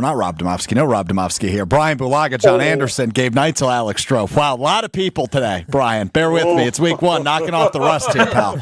Knocking off the rust. He was with us earlier in my defense. We got to get to a break. When we come back, though, Jason did note something there that I want to get to. We're treating the Packers like they've arrived after a playoff win last year. Let's dive into that a little bit deeper. Coming up next on Green Bay Game Day here on ESPN Wisconsin. More Green Bay Game Day coming up on ESPN Wisconsin at 620 WTMJ. Looking for a better used car interest rate? At Ewald, we make it easy to save thousands during the used car rate reduction event. Get rates as low as 4.9% on Ewald Automotive Group's best used cars. 4.9% on over 600 vehicles at 10 locations. Increase your purchase power with a better used car from the name Milwaukee has trusted for 60 years. Don't wait. Get a better rate. Available to very well qualified customers. Up to $20,000 financed for up to 48 months. See dealer for details. Offer expires month end. Standing up for everyday Americans is at the very foundation of who Kamala Harris is. Raised in a middle-class home by a working mother who instilled in her a passion for justice and equality. That's why when Kamala Harris became district attorney, she stood up for our kids, keeping them safe by prosecuting sex offenders. She also pioneered a program to give nonviolent drug offenders a second chance. As president, Kamala Harris will continue the fight for everyday Americans. She's already lowered the cost of your health insurance and medications. Insulin is now capped at $35 for seniors. But there's more to do because mortgages, rents, groceries, and utility bills are still too high. Harris's plan to fix it? Build more homes to lower prices and make the wealthy and billionaires pay their fair share so we get a break. All her life, Kamala Harris has been standing up for us, and she doesn't plan to stop anytime soon. I'm Kamala Harris, candidate for president, and I approve this message. Paid for by Harris for president. September baseball is coming, and every Brewers game means even more this time of year. Get to American Family Field as the Crew takes on the Rockies September 6th through the 8th. Get your seats now at Brewers.com. Hey Milwaukee sports fans, it's Brad Nortman from Kyle Bruston Nortman. You've invested too much into that nice ride, so don't settle for a gas station car wash. Treat it to a Tsunami Express car wash. State-of-the-art wash technology, powerful free vacuums, and unlimited wash memberships. Now with 5 locations across greater Milwaukee, Tsunami Express is your go-to spot for a flawless finish and a first-class car wash every time. Trust me, your car will thank you. Sign up for a membership online at TsunamiExpress.com and get your first wash free. Tsunami Express Car Wash. Wash, chill, repeat. The only thing that tops our selection is your savings discount liquor. Hi, is Marie from Discount Liquor. If you're hosting a football party or heading to Green Bay or Madison for the game and a tailgate, we'll help you with your beverage game plan. We are your football party beverage headquarters. Whether you need an ice cold keg, a bottle of your favorite wine, a unique craft brew, or hard-to-find liquor, we have everything you need, all at the lowest prices in town. Come see us today at 51st in Oklahoma and Milwaukee, and on Barstow and Main in downtown Waukesha. Voted best liquor store again. The only thing that tops our selection is your savings. We'll get you all set up with your favorite beverages for your football party and save you a lot of money. Open daily 9 to 9 and Sundays 10 to 2. Family owned and operated since 1960. See all of our weekly specials at discountliquorinc.com. Discount Liquor.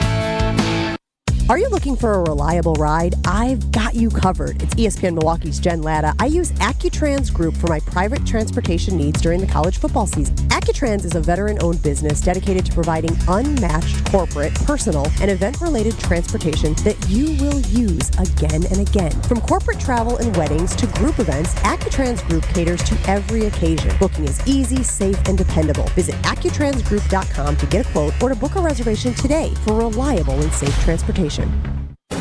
Station updates, show clips, and your place to interact with us every single day just by scrolling through your feed. Follow along on Twitter, Facebook, and Instagram at ESPN Milwaukee. You're listening to Green Bay Game Day, presented by Orthopedic Associates of Wisconsin on ESPN Wisconsin and 620 WTMJ.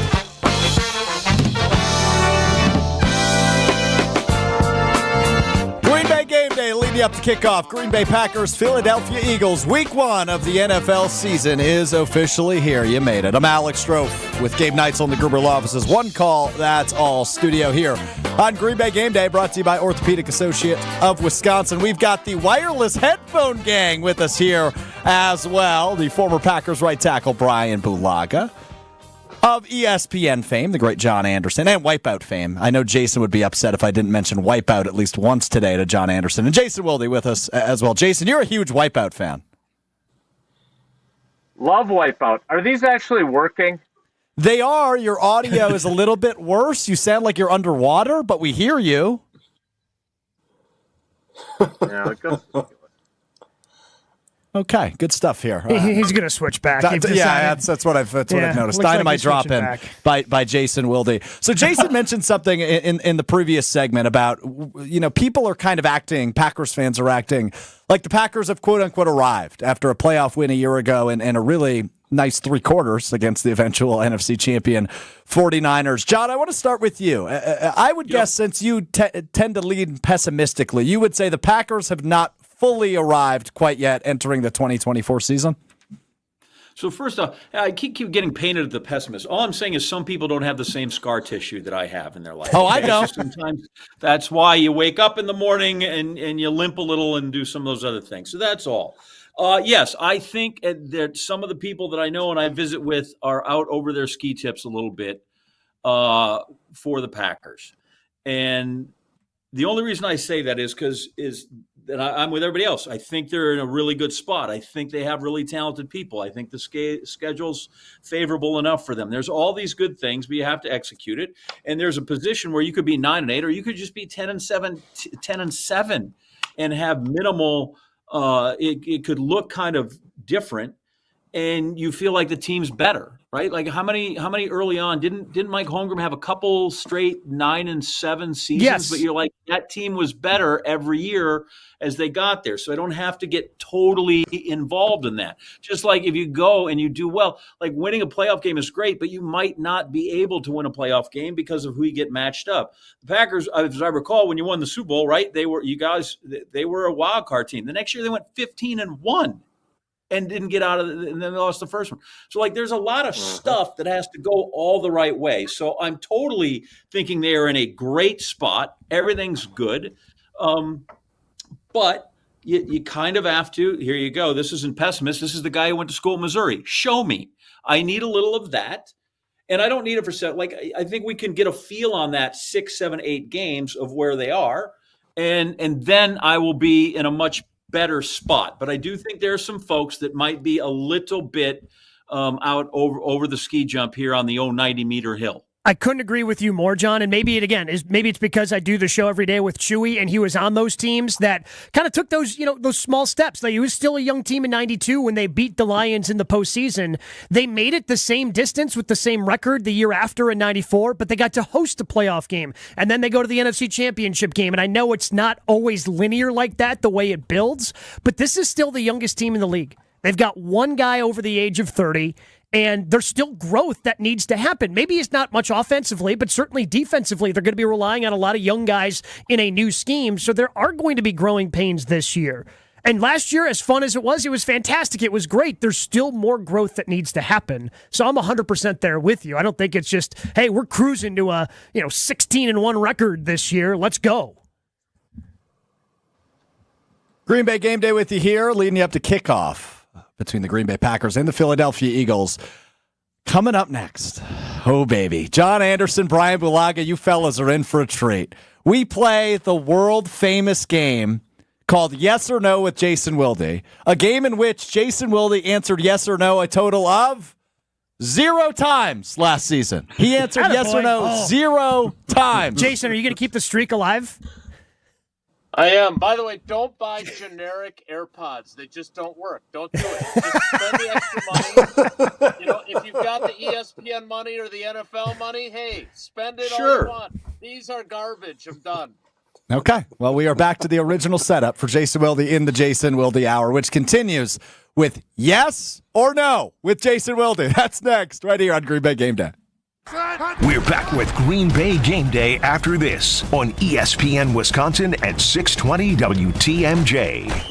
WTMJ's Vince Vitrano for Orthopedic Associates of Wisconsin. Nagging pain lasting for months, difficulty performing everyday tasks, not moving like you'd like, it's time to see the doctor. And I recommend Orthopedic Associates of Wisconsin. Anytime I've needed care, the appointments are timely, no waiting weeks to be seen, and no pressure to have surgery. It's about getting the right diagnosis and choosing a treatment plan that fits your life. No question where I turn if I'm injured again. The experts in care at Orthopedic Associates of Wisconsin. It's orthowisconsin.com. Green and gold fans, it's game day.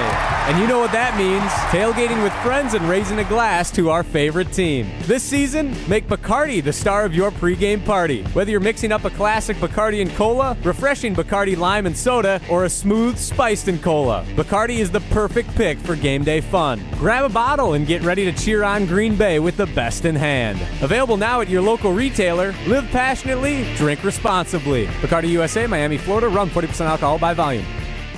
For over 4 decades, one name has stood out as a symbol of excellence in automotive sales and service. It's the Boucher Automotive Group, dedicated to providing exceptional experiences to all of our valued customers. We will help you find the perfect vehicle within your budget while respecting your time.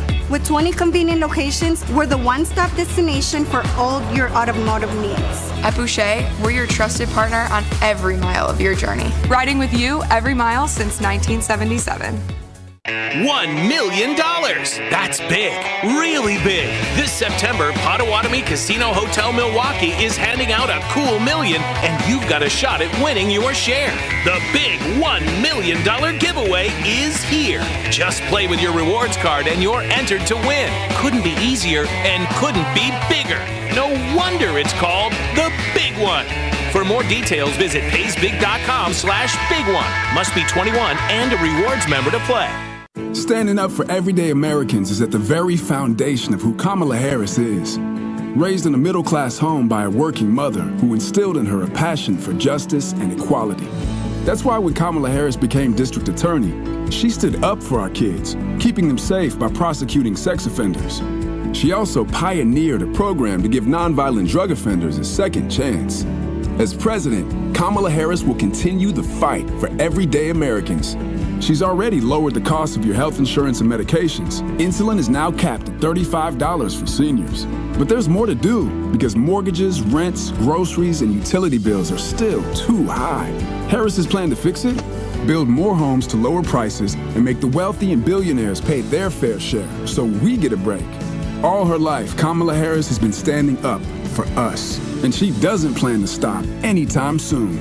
I'm Kamala Harris, candidate for president, and I approve this message. Paid for by Harris for president. Jeff Levering here. How are baseball and Pella windows and doors of Wisconsin alike? Pella manufactures all their own products. Baseball teams develop their own players in the minors. Pella tests every product thousands of times to ensure it stands the test of time. A baseball player's ultimate test is to get called up to the big leagues, hoping to play well enough to stay. Right now at Pella, get as low as $18 per window and $81 per patio door per month. Certain restrictions apply. It ends September 30th. Visit PellaWI.com today. ESPN Wisconsin's Mark Tauscher, and summer is here. But if you want your parking lots and asphalt to be ready for winter, you have to remember the 3 R's from Johnson & Sons Paving. Reseal every 2 to 3 years. Repair when you see signs of cracking or potholes. And replace if there's constant standing water, buckling, or sinking. Don't scare customers or tenants away because of a bad parking lot. Connect with Johnson & Sons today before minor repairs end up being huge headaches. Schedule an appointment at johnsonsonspaving.com. This is Green Bay Game Day, presented by Orthopedic Associates of Wisconsin on ESPN Wisconsin and 620 WTMJ.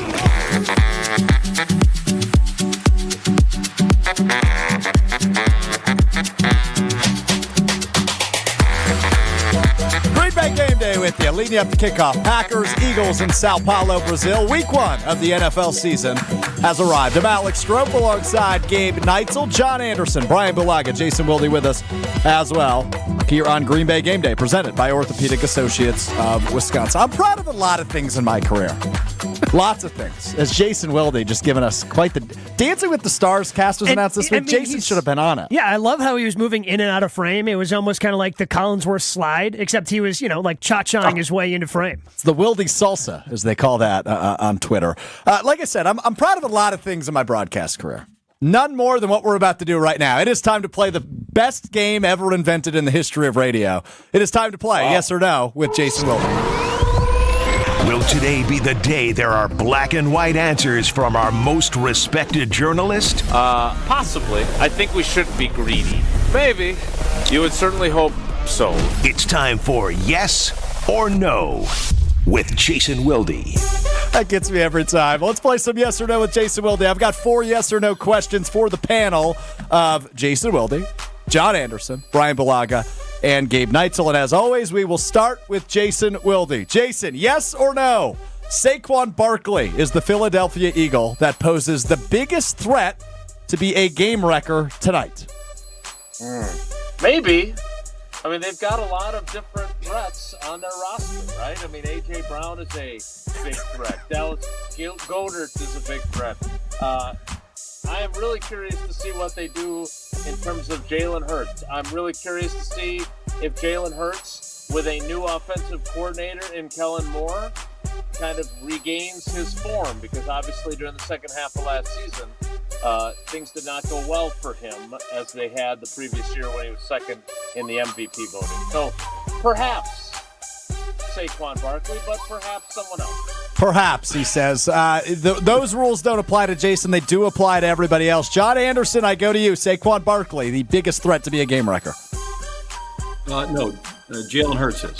We went over that. He's a guy that has it every down, and he can, especially if they run the mesh play, right? He could give it to Barkley if he'd like, but if he wants, he can hang on to it himself. So no, he is a quarterback that is every snap revolves around him first and foremost. So he's more important. I'm surprised by the lack of Jalen Carter references so far on this show, matching up against Josh Myers tonight.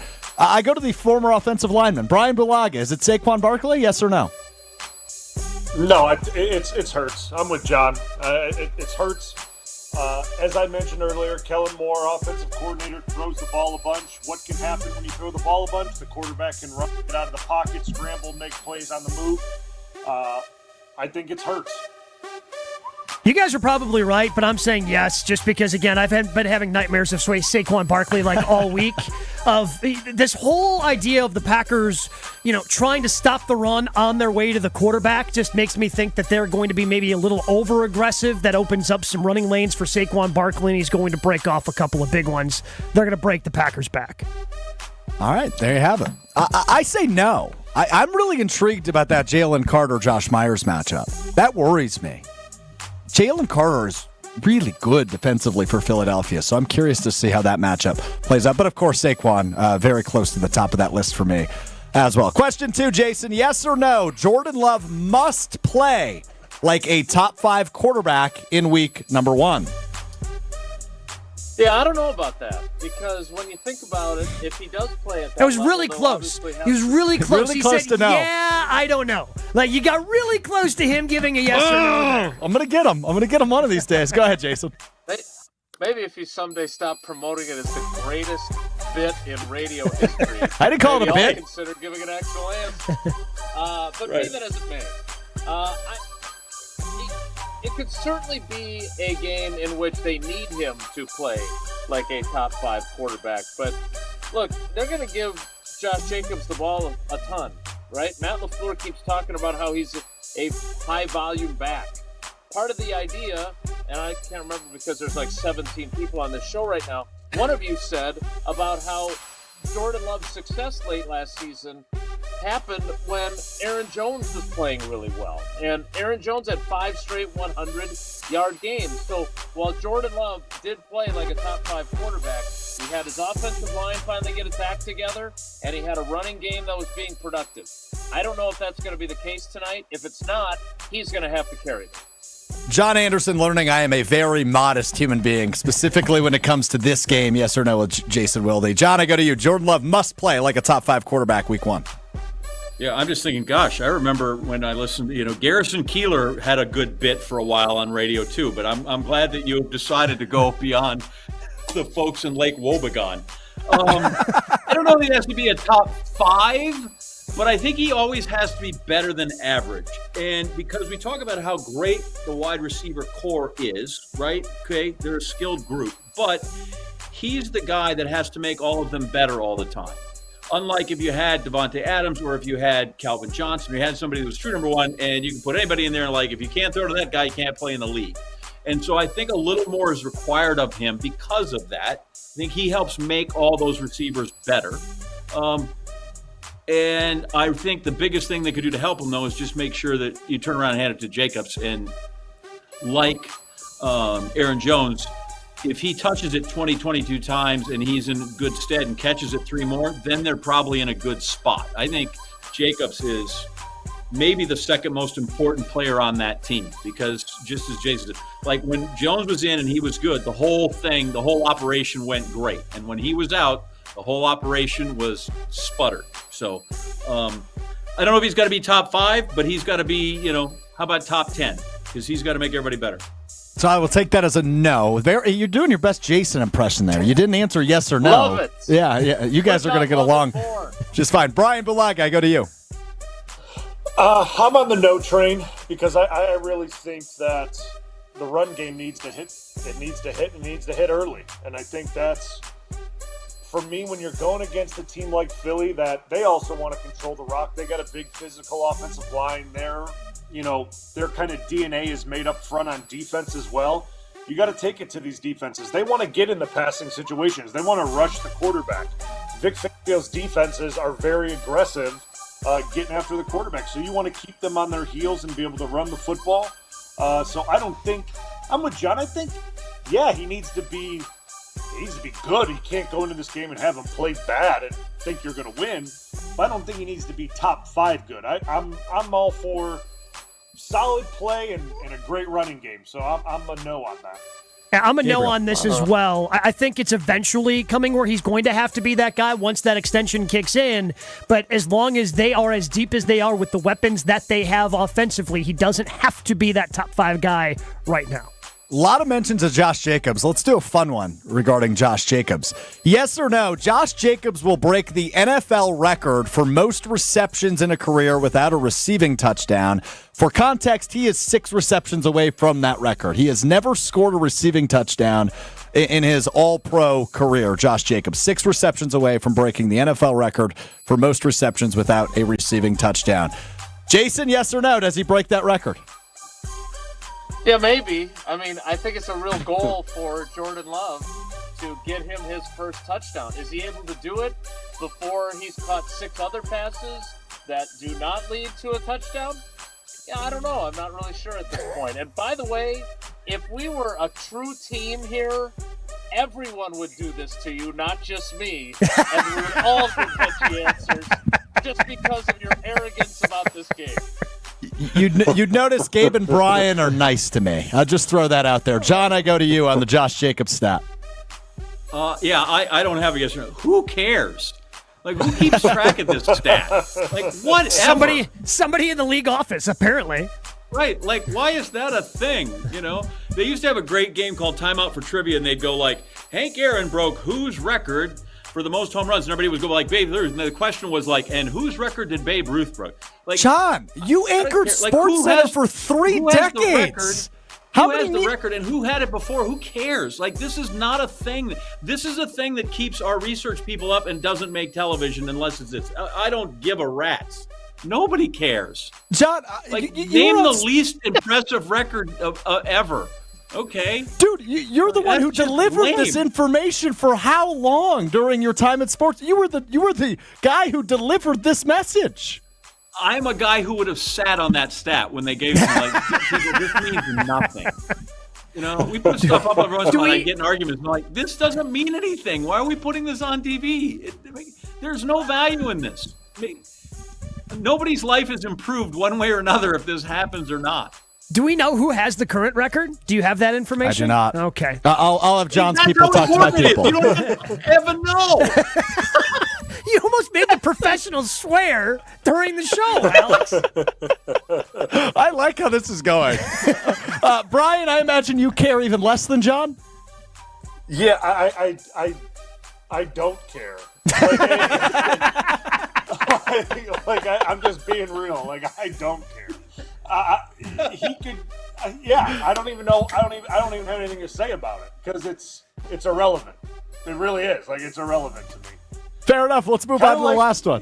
Kind of like what? Kind of like what? Kind of like what? Go ahead. Finish the thought, Brian. No, I'm saying that you have a show called Mr. Irrelevant. I mean, that's what this stat is. It's irrelevant.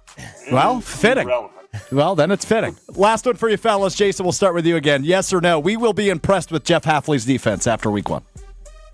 Boy, I hope so. And look, the by the way, the inactives are out, so we'll get to that coming up. But look, I think they need to be impressed. I think that group needs to play well from the jump. They've gotten all this buy-in that we've talked about. By the way, can we change the game to yes, no, or I don't give a rat's? Because I had never come up with before. But I do give a rat's on this because I'm really intrigued by this defense. Whether or not they're going to be at that level, I really don't know. And that's part of, Brian obviously played the game for over a decade. So he probably could go through a practice and, he had the benefit of watching film. But when I stand on the sideline and watch practice during training camp, I can see when an edge or an interior lineman beats his guy and is in Jordan Love's face for a potential sack or a pressure if they were tackling. But like the run defense, Gabe mentioned it earlier, and we learned this phrase from Brian, the idea of playing the run on the way to the quarterback. I don't know if that works or not. I also don't know if Josh Jacobs in this system is going to be the rushing king guy that he was 2 years ago or something less. So I am really eager to see this defense in action tonight. I'm eager to see if they do some different wrinkles, like taking Keyshawn Nixon out when they're in nickel and bringing in Evan Williams to play safety and bringing Bullard down into the slot in kind of a big nickel role. These are all things that I don't know the answer to yet, and I'm eager to find them out tonight. I think we're all with you. Very excited to see it. John, you think we're walking away impressed with Hafley after week 1? Man, I don't have a crystal ball. I have no idea, right? Remember Dom Capers? He had a shutout in his first game. Of course, it was preseason against the Browns, so that didn't really count. So, if there was a way to tell, this would be. How about next week? Can I answer this question next week after I've seen it once? How about that? I'll pass. Yeah, I'll pass. Can I answer? I realize that I can't play this game with John Anderson and Jason Wilde both on the panel. They've turned on you. This is unfair. John, Jason was already turned on you. Like John eased his way in, decided, you know what? I'm joining up with Wilde. Jason's... It's only because that other question was so stupid.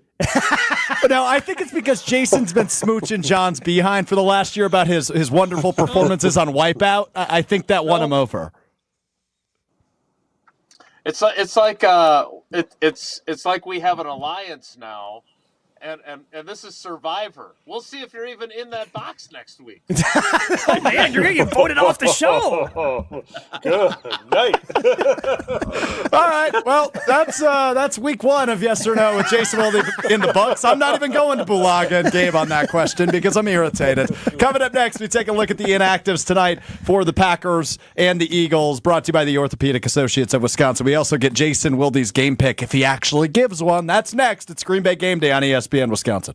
Stay right here. Green Bay Game Day will be right back on ESPN Wisconsin at 620 WTMJ. Standing up for everyday Americans is at the very foundation of who Kamala Harris is.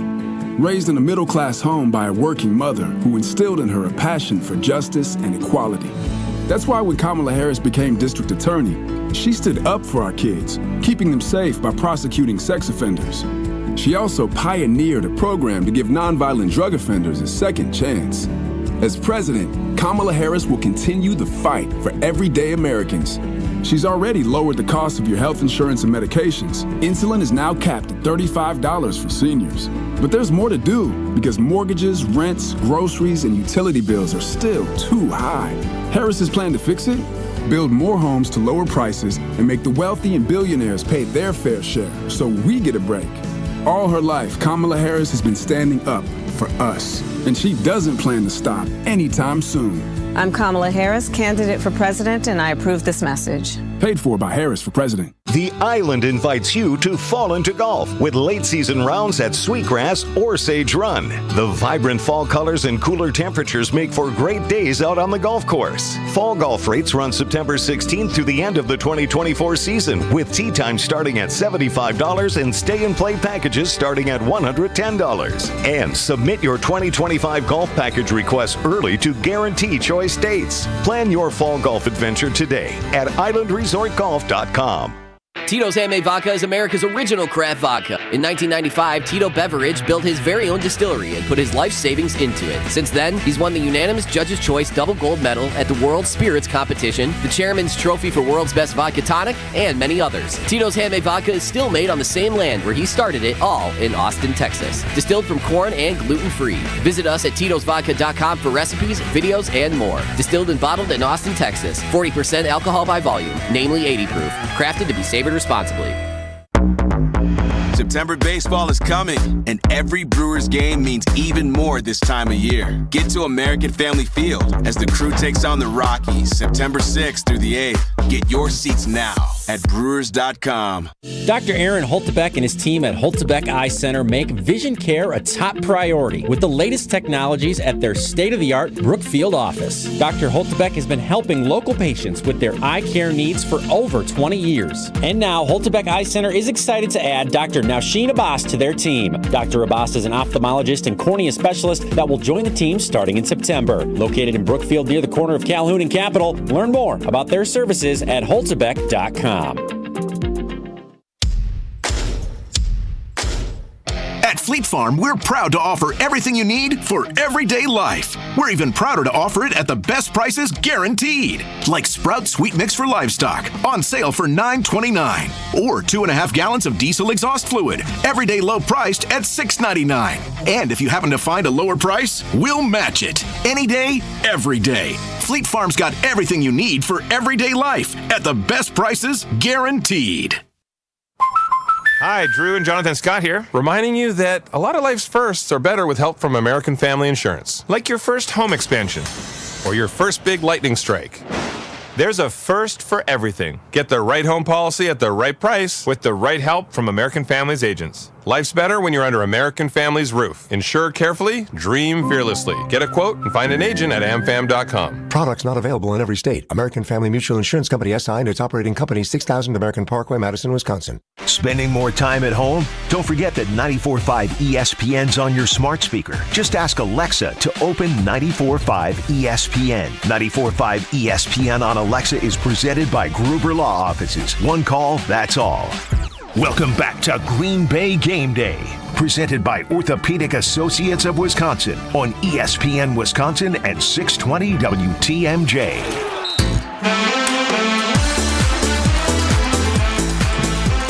Well, I don't think I'm completely defeated after Yes or No with Jason Weldy.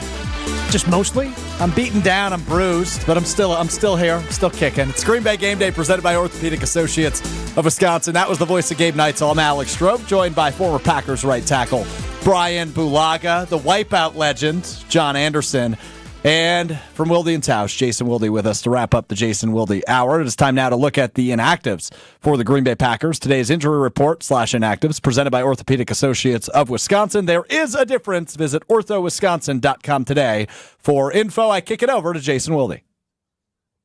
Well, first of all, I don't think you should feel defeated because the whole idea behind not answering yes or no is that people want to hear more than yes or no on the radio or on YouTube. So I thought it was a fantastic piece of content, and I can't wait for next week. Secondly, in terms of the actual inactives, let's talk about the actives first. Emmanuel Wilson, their number 2 running back with A.J. Dillon out for the season, is active. So is Tucker Kraft, who was added to the injury report yesterday or 2 days ago as they traveled to Brazil with a back issue. So he is good to go. I'm eager to see what he does because he had a much more impressive camp than Luke Musgrave did, who was very quiet throughout camp. Maybe it'll be the reverse tonight in the game. Your inactives are Malik Heath, Marshawn Lloyd, Aaron Mosby, Brenton Cox, Kadeem Telfort, and Travis Glover. A little bit of a surprise that Malik Heath is inactive because obviously he is their 6th receiver and their best blocking receiver. It tells us that Andre Dillard is clearly, Brian, the swing tackle because Kadeem Telfort is not active. I think Travis Glover is going to be on that red shirt all-year program that they've done with other offensive linemen. But Marshawn Lloyd's hamstring was not ready to go, so he will not be the 3rd running back tonight. Instead, it'll be Ellis Merriweather, who they promoted from the practice squad. So the 1-2 punch of Jacobs and Wilson is likely what we can expect, given LaFleur's past years and using 2 running backs mainly, I would guess. Right, Jason? That's what you would expect? If you hear me all the way from Green Bay and you hear me yell, Wilson, you'll know that he's got an opportunity to run the football. That's your guy, Strofe. You're big Emmanuel Wilson. So I have turned a new leaf on Emmanuel Wilson. I was really irritated last year in the playoffs when we were seeing extensive Emmanuel Wilson. But I got to be honest with you, Gabe. I was very impressed with him in the preseason. I am ready for Emmanuel Wilson to be the true 2nd running back for the Green Bay Packers. I've turned a new leaf. I'm all in on him. You okay with that? I hope the Packers learn who's the fellow that was coaching the Raiders? You know, he gets on the team and then he about halfway through that 2nd season let him go. McDaniel. That guy. Yeah, he coached about 22 games and then they get him out. Remember, he wanted to do that with Jacobs. He was like, okay, we're going to balance this. We're going to make this happen. We're going to split the duties and all. And then he realized, wow, Josh Jacobs is just really good by himself. And next thing you know, he had 1,800 yards. I hope the Packers are the same way. I hope they're like, you know what, this guy's really good. He's a horse. Let's use him in there all the time.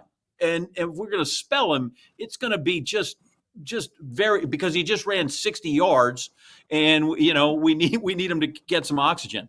But I would hope that somewhere in there that the backup running back position is truly that he's the backup and he is not a 60-40, even 70-30 split time kind of guy. I get your point. It's just not very LaFleur-esque, at least in past years, right? I remember constantly. And it wasn't McDaniel. Yeah. It wasn't McDaniel either. And then he was like, ooh, wait a minute. That we should do that. Although it's not like they were really split. I mean, Wilson certainly in the postseason got a few touches, but they were riding Aaron Jones over that 5-game stretch. Over that 5-game stretch. Best 5-game stretch of his career. Again, maybe that's not very LaFleur, but maybe LaFleur learned something with Aaron Jones last year. So maybe like me turning a new leaf with Emmanuel Wilson, Matt LaFleur has turned a new leaf by riding his best running back. Only one way to find out. Yes or no, they're going to actually do that. No. We go to Jason Wilde before we let him go to wrap up the Jason Wilde Hour. Jason, how do you see this one playing out tonight? A game pick with a winner, please. Yeah, first of all, I think the answer there might have been yes if you were inclined to actually say that, because here's the other question about Emmanuel Wilson. What is he in pass protection and catching the ball out of the backfield? So they're going to have to figure out where they're going to spell Josh Jacobs. Maybe it's on an occasional first and second down so he can be on the field on third down where they might feel more comfortable with his pass protection. I think the Packers win this game. I told you this on whatever we're going to rename the podcast that you and I do, that weekly Wildy thing. Chris Strauss suggests we call it Maybe the Podcast, which is not a bad idea. It's not a bad suggestion. It's not half bad, actually. I love it. But be that as it may, Could you maybe give us a game pick? He did. I think. Yeah, he's not listening. He's just mad at me now. I've embarrassed him in front of all of his friends. In front of all of his friends. I think their defense is going to rise to this challenge tonight. My gut tells me that this defense is the real deal, but I don't have the evidence to back it up. And I could be coming on Green Bay game day post-game admitting that I was completely wrong and that they got gashed for a bunch of yards and they couldn't stop A.J. Brown and they had all kinds of issues containing Jalen Hurts. And suddenly we're like, oh, it's Joe Barry 2.0. I want to leave you with this, even though I'm picking the Packers. There was a game when Aaron Rodgers, after Mike Patton's first game, was it, Gabe, or was it after Joe Barry, where he said, we got a defense. And then it turned out that they didn't really have a defense. Yeah, that was the Bears in 19. It was against the Bears in 19. Yeah. So that, and then it turned out as the season went on, they didn't have a terrible defense. They had a really good right tackle on that team, if I remember, but they didn't have a great defense. Absolutely. They had a decent defense. We'll see if this is anything more than decent, but one game will not decide that one way or the other. Fair enough. That's Jason Wolde, 3-time Wisconsin Sports Writer of the Year. You can catch him on Green Bay game night after the game, and, of course, Monday through Friday on Wilde and Tausch from 9 to noon with Mark Tauscher. Jason, appreciate the time as always, brother. Am I going to share the Wilde Hour with all these people every week? Is that the plan? The four of us every road game, yeah. Every road game. This is fantastic. Perhaps. Let's go. Maybe. I guess we'll find out, Jason. I knew I could count on you, John Anderson. All right, guys. Take care. Be good. Thanks, Jason. That was really well done by John. We still got an hour and 15 minutes with these two knuckleheads, Gabe. John Anderson, Brian Balaga, Gabe Neitzel, Alex Strofe. We're going to make it. Man. We're going to make it. What? Hey, you're calling a Super Bowl champ and a Sports Center legend knuckleheads? Would you guys disagree with me calling you knuckleheads? No. That's fine with it. It wouldn't be the first time. Wouldn't be the first time I've heard it. Yeah, stop kissing behind, Gabe. No, usually my mom's always like, yeah, you and all your dopey friends. Or when are you dopey coming out? So that's been that all my life, so that's fine. Well, us four dopey radio hosts will continue into hour 3 of Green Bay Game Day. Coming up on the other side, lots of things to get to. We got to check out the Isla Resort and Casino best bets. We got to make our Gruber Law Office's one call. We got to talk about Jordan Love's big contract he signed this offseason heading into week 1. That's all still ahead. It's Green Bay Game Day on ESPN Wisconsin, leading you up to kickoff. Standing up for everyday Americans is at the very foundation of who Kamala Harris is. Raised in a middle-class home by a working mother who instilled in her a passion for justice and equality. That's why when Kamala Harris became district attorney, she stood up for our kids, keeping them safe by prosecuting sex offenders. She also pioneered a program to give nonviolent drug offenders a second chance. As president, Kamala Harris will continue the fight for everyday Americans. She's already lowered the cost of your health insurance and medications. Insulin is now capped at $35 for seniors. But there's more to do because mortgages, rents, groceries, and utility bills are still too high. Harris's plan to fix it? Build more homes to lower prices and make the wealthy and billionaires pay their fair share so we get a break. All her life, Kamala Harris has been standing up for us, and she doesn't plan to stop anytime soon. I'm Kamala Harris, candidate for president, and I approve this message. Paid for by Harris for president. Ever dreamed of teeing off inside American Family Field? Now's your chance with Upper Deck Golf. From November 7th through the 9th, experience a one-of-a-kind round of golf, hitting tee shots from the upper deck throughout the stadium to custom greens below. Enjoy VIP treatment with great music, cold beers, food, and golf challenges at the Clubhouse Festival inside the stadium. Upper Deck is open to all ages, but tee times are limited, so book now. Head to upperdeckgolfing.com to book a tee time today. True Chicago-style pizza is thin, crispy, and cut into squares. And thanks to Connie's Frozen Pizza, you can enjoy a true slice of the city. You'll enjoy it so much you won't even mind where it comes from. Connie's Frozen Pizzas are made from the same cornmeal crust Connie's has been serving for over 60 years. They're perfectly cheesy, perfectly saucy, and they're exactly what you crave. Get to know the true Chicago style with Connie's Frozen Pizza. Born in Chicago, loved by cheeseheads. Available in a freezer aisle near you. Are you looking for a reliable ride? I've got you covered. It's ESPN Milwaukee's Jen Latta. I use AccuTrans Group for my private transportation needs during the college football season. AccuTrans is a veteran-owned business dedicated to providing unmatched corporate, personal, and event-related transportation that you will use again and again. From corporate travel and weddings to group events, AccuTrans Group caters to every occasion. Booking is easy, safe, and dependable. Visit AccuTransGroup.com to get a quote or to book a reservation today for reliable and safe transportation. There's a good chance you're on a budget. We all are. But she wants a diamond. You know it. I know it. And Robert Hack Diamonds knows it too, because they offer a huge collection of lab-grown diamonds, and they sell them at crazy prices. How about 2-carat total weight diamond studs for $8.95? Robert Hack Diamonds can get any size, shape, or clarity in natural or lab-grown diamonds. Don't buy until you call Robert Hack Diamonds. $8.95 for a 2-carat pair of diamond studs. Oh, baby! Robert Hack Diamonds in Greenfield and in Brookfield. Why overspend when you can save at Robert Hack Diamonds for the same diamond you're looking for? Some jewelers are charging nearly $5,000 for a lab-grown diamond. Not Robert Hack. Your visit will be worth it, and she'll think so too. Robert Hack also offers repair services in cash for your old gold. But remember, before you do anything, as I did, RobertHackDiamonds.com, and visit them in Brookfield or in Greenfield. Hey, it's ESPN Wisconsin's Kyle Walsh for Universal Windows Direct. Right now, for every 2 windows you buy, get 2 free. Buy 2, get 2. Buy 4, get 4. Call 414-410-2000 to schedule your free in-home estimate today. And remember, football season is here and cooler temps are on the way, so do not wait. For every 2 windows you buy, you get the next 2 free plus 0% financing for 60 months. That is 5 years. Restrictions apply. For the last windows you'll ever need, go to uwd.com, and like me, you'll be saying, I love my windows. Gabe Neitzel here. Catch Jen, Gabe, and Chewy mornings 7 to 9 on 94.5 ESPN, WKTI, and WKTI HD, Milwaukee. A locally owned Good Karma brand station. Party people! It's time to get this tailgate started and get you ready for the green and gold game. This is Green Bay Game Day, presented by Orthopedic Associates of Wisconsin. There is a difference. Now broadcasting live from the Gruber Law Office's One Call That's All studio at the Avenue in downtown Milwaukee. Alongside Gabe Neitzel, ESPN legend John Anderson, and green and gold legend Ryan Bulaga. Here's Alex Strofe. Just over an hour away from kickoff, Green Bay Packers, Philadelphia Eagles, week 1 of the NFL season in Sao Paulo, Brazil. I'm Alex Strope, that's Gabe Neitzel. Legends or knuckleheads, whatever you want to call them. John Anderson, Brian Bulaga with us as well. John just says, yep, both work. You take legend? I don't think you like legend. I hate legend. I don't like it either, because I'm not one. I was a guy.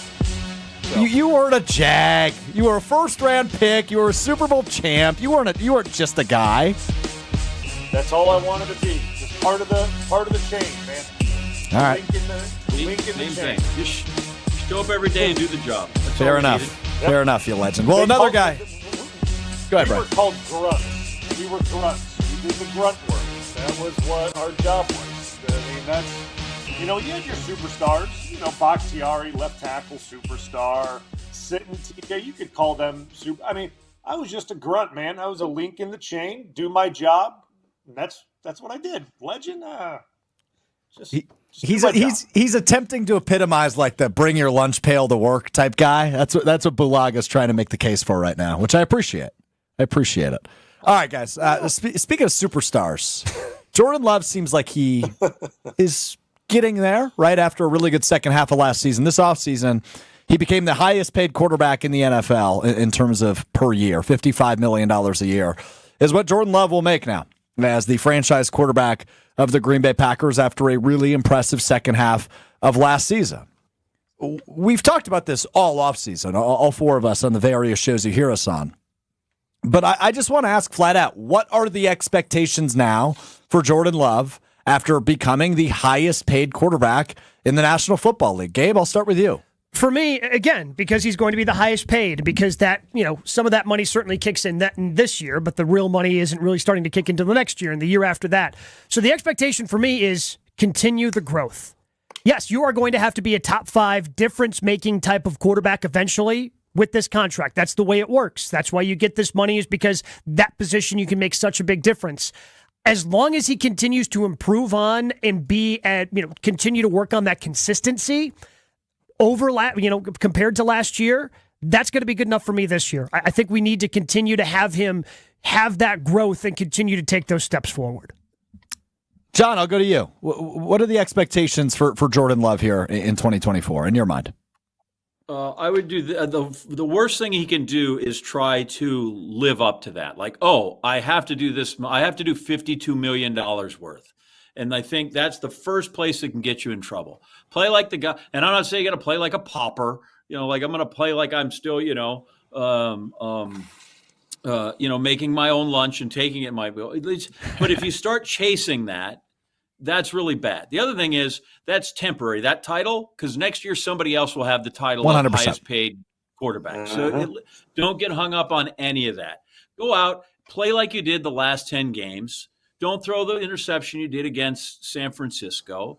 The other things just come gradually. The more times he sees everything, the better he's going to be. So it really is. I saw who am I? Am I Saban or am I Belichick? Just trust the process. LaFleur looks like he knows what he's doing. Looks like he knows how to develop that. Smart wins a bunch of games, right? Smart wins over talent a lot of times. Be smart first. Let your talent shine, but be smart. And then I think he'll be just fine. I think he'll play up to that number eventually. He will be a difference maker. His skills are just like that. He just has that, right? He is gifted in other ways other guys are not. So let those talents just, overcome, take you through, but be smart. But don't chase. If you just keep thinking, boy, I got to pay, I'm making $52 million. That wasn't a $52 million throw. It can be those can be long games and long years. You make it a mental game. I think that's a good angle to take on it. Brian, to you. Yeah, I'm agreeing with the last two kind of descriptions of it, because I'm with Gabe. I just want to see growth. I want to see that same positive growth that we saw throughout the last season. And you just don't want him to now, kind of like John was saying, I'm making $55 million. I got to play like a $55 million man. I got to try to be, and I'm not saying that he thinks this or he should think it, or I'm not trying to compare, but I got to start making throws and changing games like Aaron Rodgers right now. I got to start doing that. I got paid like him. I got to start making plays like him. And that's not what we want. And that's not what he needs to do. Just continual steady growth.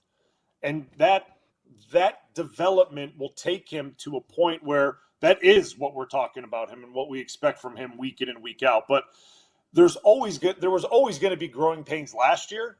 And I said it at the end of last year, there's going to be growing pains going into this year. That's just the way it works in the NFL.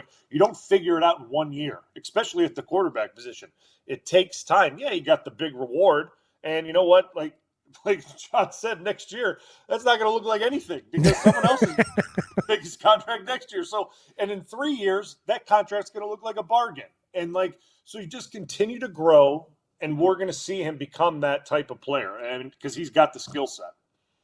And can I just interject real quick too? And that's just the cost of doing business that position anymore, right? That's just what it is.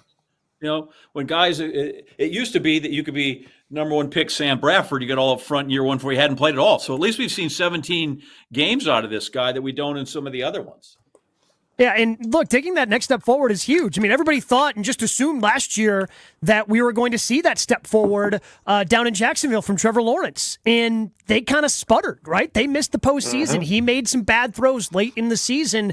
Again, there's probably a million reasons why that happened, but just because you have a good half a season doesn't mean you've arrived. There's still more growth, as Brian said, that needs to happen. I think you could almost make that case, especially in the second half of the season with the quarterback Jordan Love is going up against tonight, and that's Jalen Hurts, right? He appeared in the Super Bowl and second half of last season, albeit not all his fault, really wasn't pretty down the stretch. Yeah, and they had some things I don't think the Packers are dealing with. Like there was a great piece at ESPN.com that was released earlier this preseason about the dysfunction that happened within that organization and their head coach stepping in, and to the point where the players didn't know who was calling plays. Was it their offensive coordinator? Was it Nick Sirianni? And it seems they're trying to fix some of those things. So I don't think Jordan's going to have to deal with that because while his head coach is the play caller, you're not going to have to deal with the dysfunction that the Eagles had to deal with. Yeah, and which is good for him. Yeah, you're totally right, and hopefully those the Eagles dysfunction continues into tonight. But one more point on Jordan Love, which I think gets overlooked, right? We understand how he elevated his play and how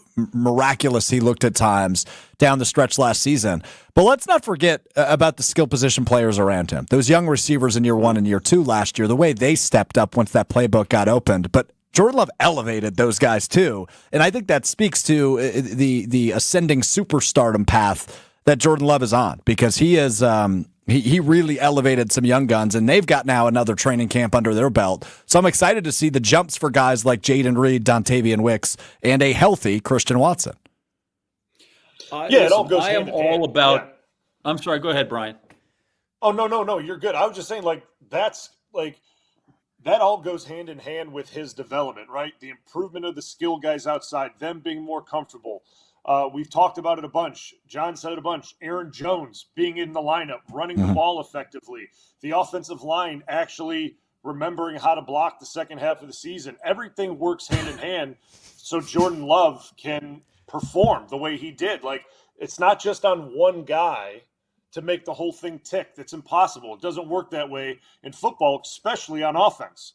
Because you got one guy not doing his job properly, it's a busted play, and that's just the way it goes. So, everyone has to do their little piece, and that's kind of, I think, where we're all getting at with, Jordan Love.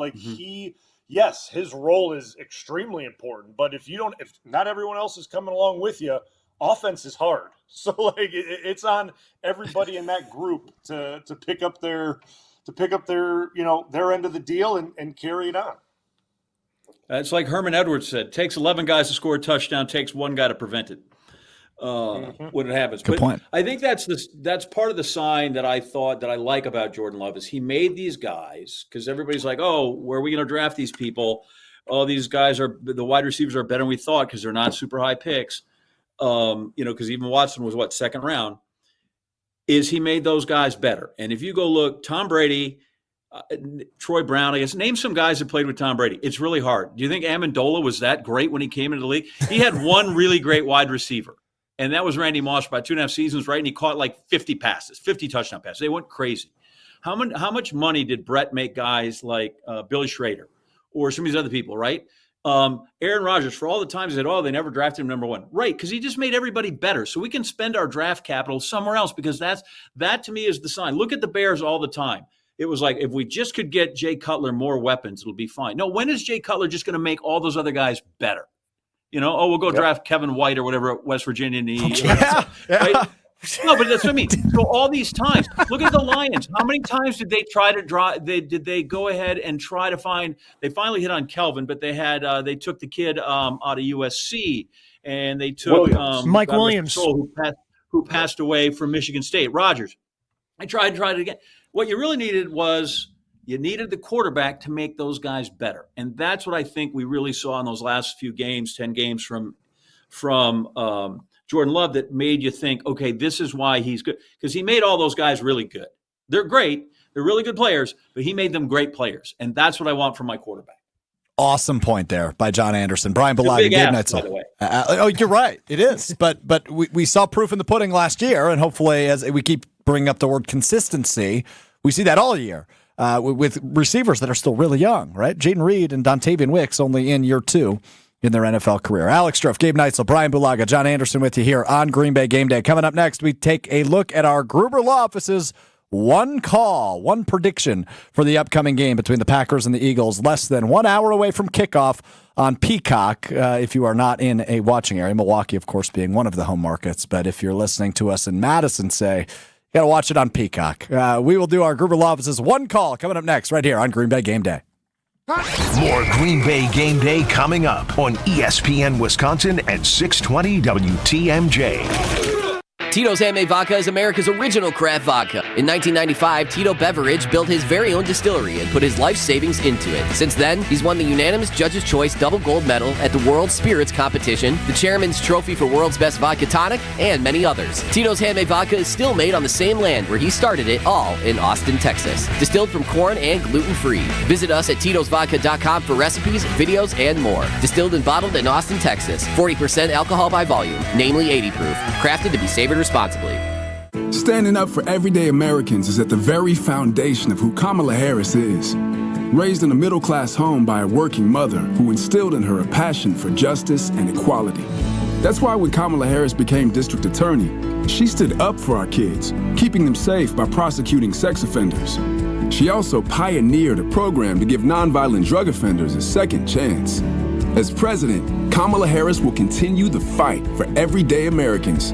She's already lowered the cost of your health insurance and medications. Insulin is now capped at $35 for seniors.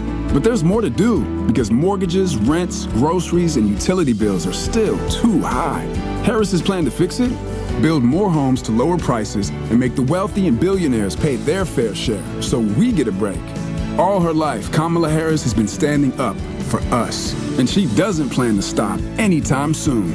I'm Kamala Harris, candidate for president, and I approve this message. Paid for by Harris for president.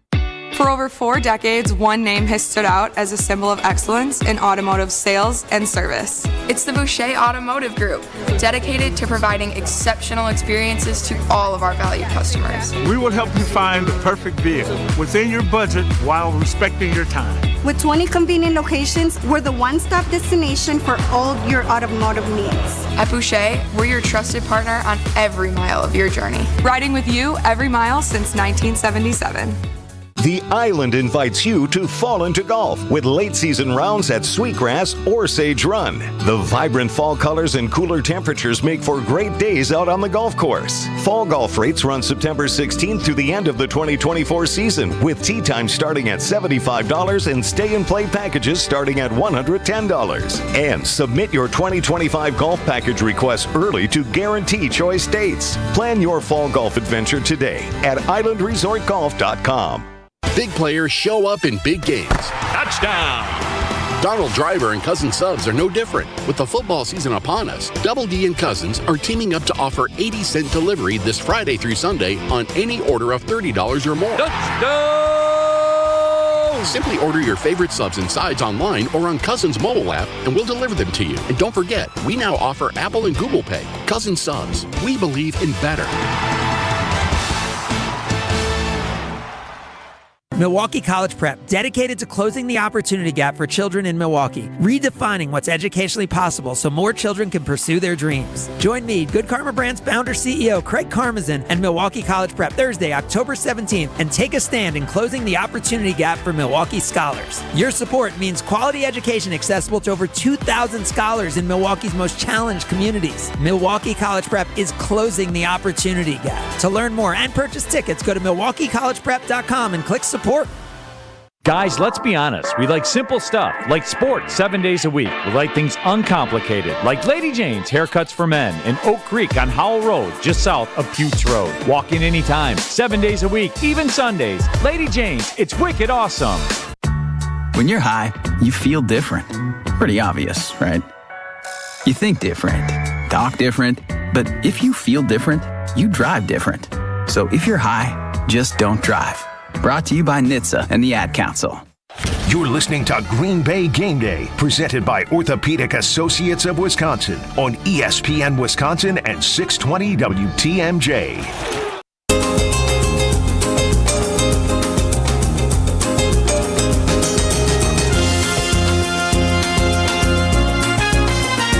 Green Bay Game Day, less than an hour away from kickoff.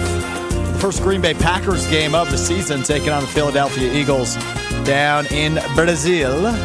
Eagles are 2.5-point favorites in this one. That's Gabe Neitzel. I'm Alex Strofe in the Gruber Law Office's One Call That's All studio. Former Packer Brian Balaga, John Anderson of ESPN with us as well, leading you up to kickoff at 7:15 tonight on Peacock and on your local NBC station in Green Bay and Milwaukee. It's time now to make a Gruber Law Office's one call. Each of us going to make one prediction for the game, not a game prediction, but a prediction about the game, some of the ins and outs. Gruber Law Offices has a reputation for winning. Their experienced and powerful team works tirelessly to help people and families seriously injured in accidents by providing the best care and service. There is never a fee until your case is won. Gruber Law Offices has been serving the people and state of Wisconsin for over 35 years. Gruber Law Offices, one call, that's all. Gabe Neitzel, we start with you.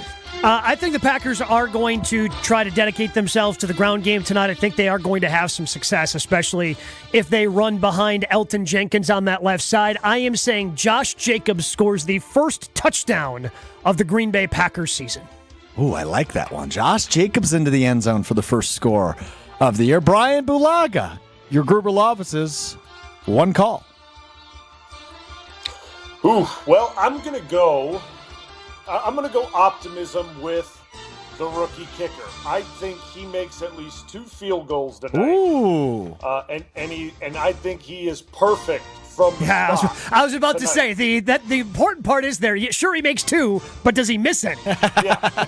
Like I'm talking about non-PATs. I think he makes 2 field goals, but I think he's perfect in everything else. So, like, 100% on all his kicks tonight. I'm all in. Before we get to John, I really hope you're right. I just don't know. I just don't know that I'm as confident as you are, Brian. I like your optimism now. Hey, no one gets paid until you win your case, right? I mean, that's what this segment is. So I got to make the call, and that's the call. So we'll see if it pays off. I sure hope it does. John, we go to you. Did you specify, is Jones scoring on a touchdown catch or a touchdown run? No, it's really important for some people to get to this. That's true. Okay, goodbye. Touchdown run. I will say touchdown. Come on. Touchdown run. Thank you for making me clarify. Well, John is really hung up on that record Josh Jacobs could break tonight. So totally be great. Yep, can't wait. I'm going to go. I'm going to make they'll stop the game. If he breaks the record, will they stop the game? Give him the game ball. Probably give him the football. Yep. Although he will take that football. You know he will. Oh right? yeah. You know he'll take that one. It's not like Emmitt Smith who has all 4,000 of his. He'll take that one. So I'm going to go. I'm going to channel my inner Al Davis, because the quarterback must go down and must go down hard. If they get to Jalen Hurts and sack him 3 times, they win. If they get to him 4 times, they'll win by a touchdown. If they get to him by 5 times, they win by double digits. I like that.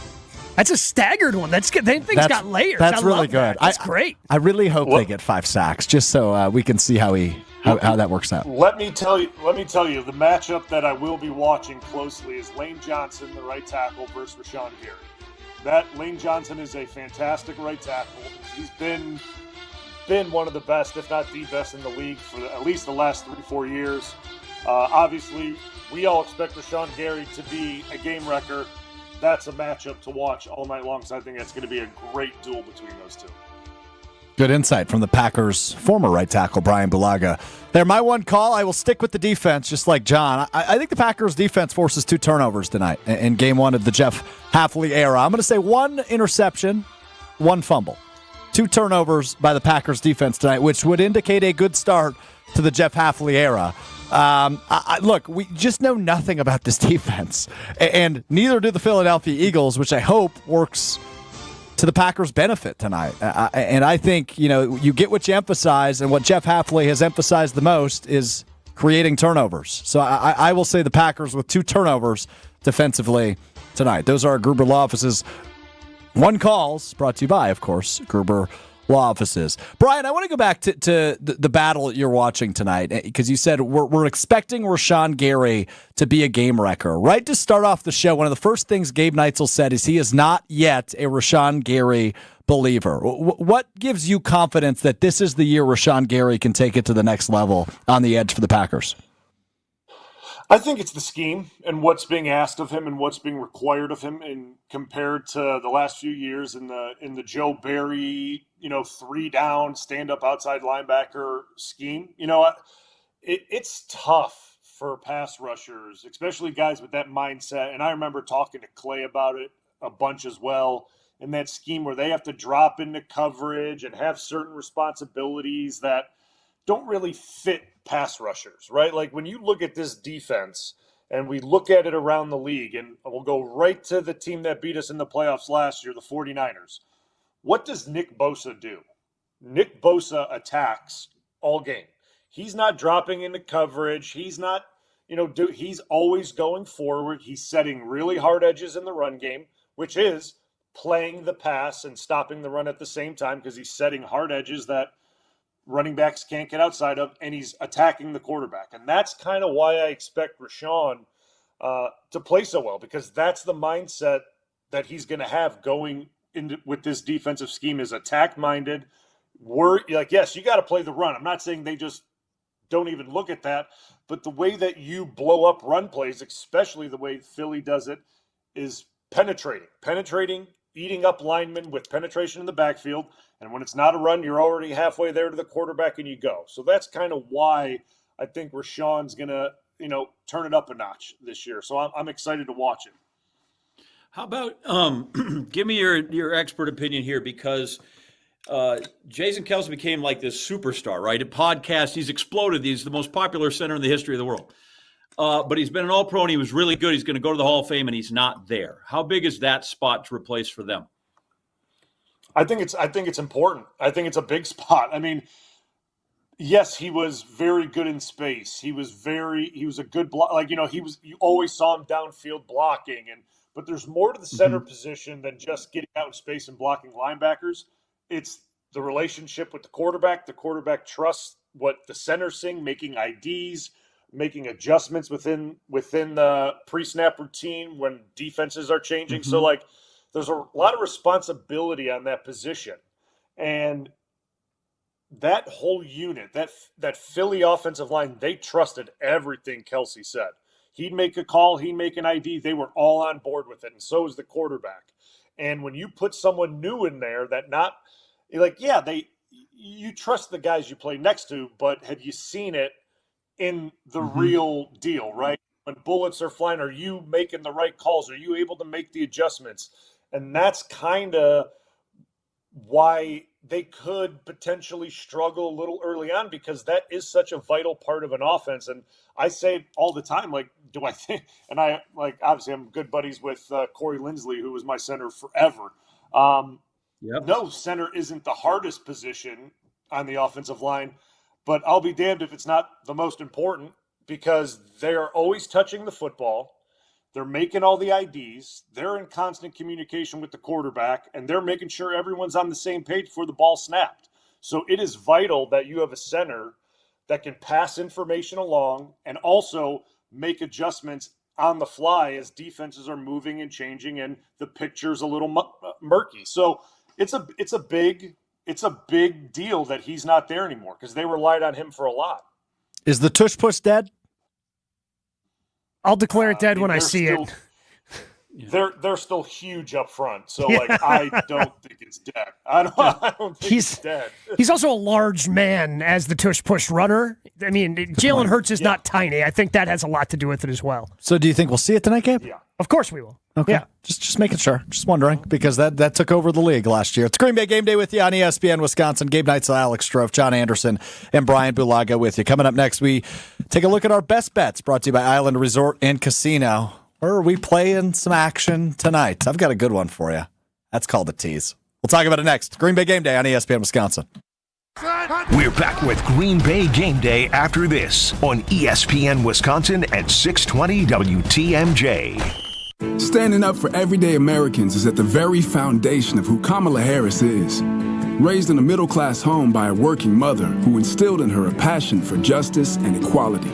That's why when Kamala Harris became district attorney, she stood up for our kids, keeping them safe by prosecuting sex offenders. She also pioneered a program to give nonviolent drug offenders a second chance. As president, Kamala Harris will continue the fight for everyday Americans. She's already lowered the cost of your health insurance and medications. Insulin is now capped at $35 for seniors. But there's more to do, because mortgages, rents, groceries, and utility bills are still too high. Harris's plan to fix it? Build more homes to lower prices and make the wealthy and billionaires pay their fair share so we get a break. All her life, Kamala Harris has been standing up for us, and she doesn't plan to stop anytime soon. I'm Kamala Harris, candidate for president, and I approve this message. Paid for by Harris for President. Hey sports fans, looking to level up your next private event? V Private Bar Services is your game changer. Move beyond the ordinary. V Private Bar Services crafts custom cocktails tailored to your brand and your guests' taste. Imagine a bar experience that's as unique as your business. Our expert mixologists will create a memorable experience that your clients and team will rave about. From signature cocktails to full-service bars, we've got you covered. Be the MVP of your next event. Visit vprivatebar.com to book today.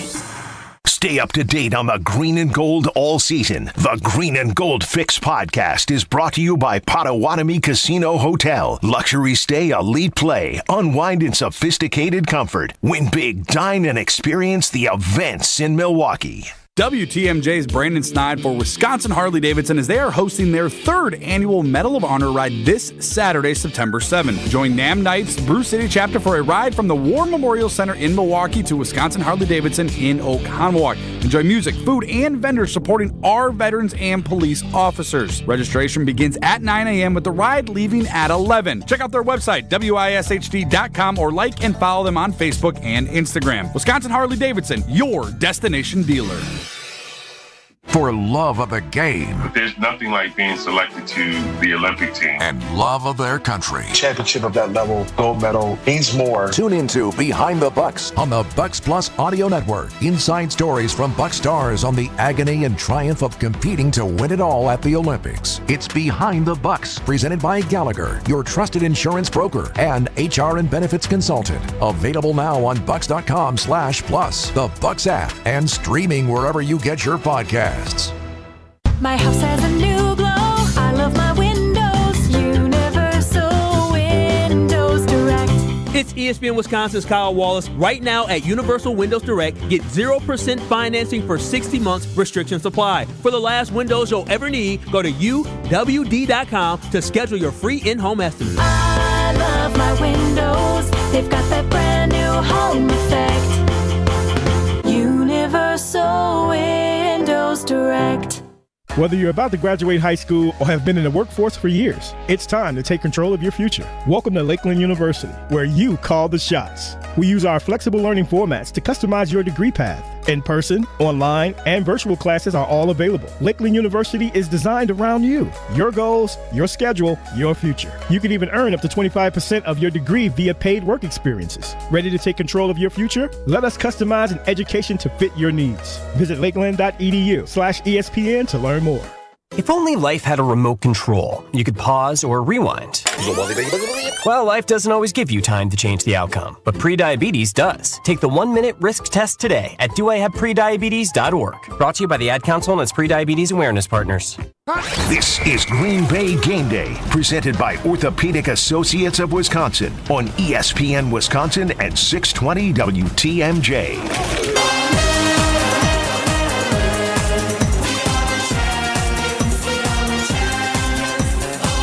Green Bay Game Day rolls on ESPN Wisconsin. What's the math on that? About 40 minutes from kickoff? Yeah, that's the correct math. I'm Alex Strofe, Gabe Neitzel, John Anderson, former Packers right tackle Brian Bulaga with us as well. Time now for our best bets, brought to you by the Island Resort and Casino. The Island Resort and Casino is a premier resort destination, the largest north of Milwaukee, with everything you like to do in one awesome location. Visit islandresortandcasino.com and book your total experience today. Before we get to each of our best bets, I am curious on this one. So the over-under on the game is 48.5. And looking at the book, each team over-under, individual team over-under is 24.5. So I want to ask the panel, do you like the Packers going over or under 24.5 points tonight?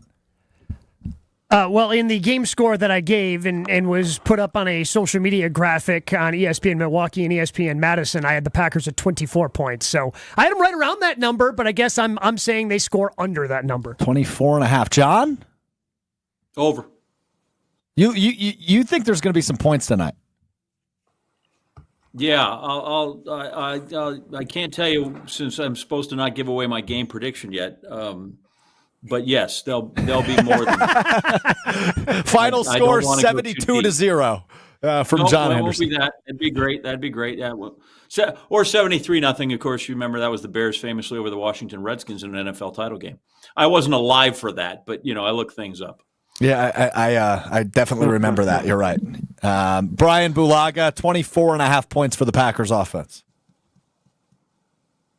I like over that. I think there's going to be offense in this game.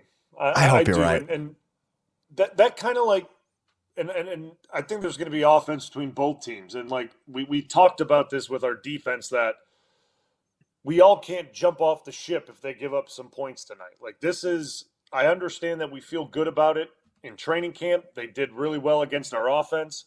But if they give up some points tonight, it doesn't mean like, here we go again. Like that shouldn't be the mentality.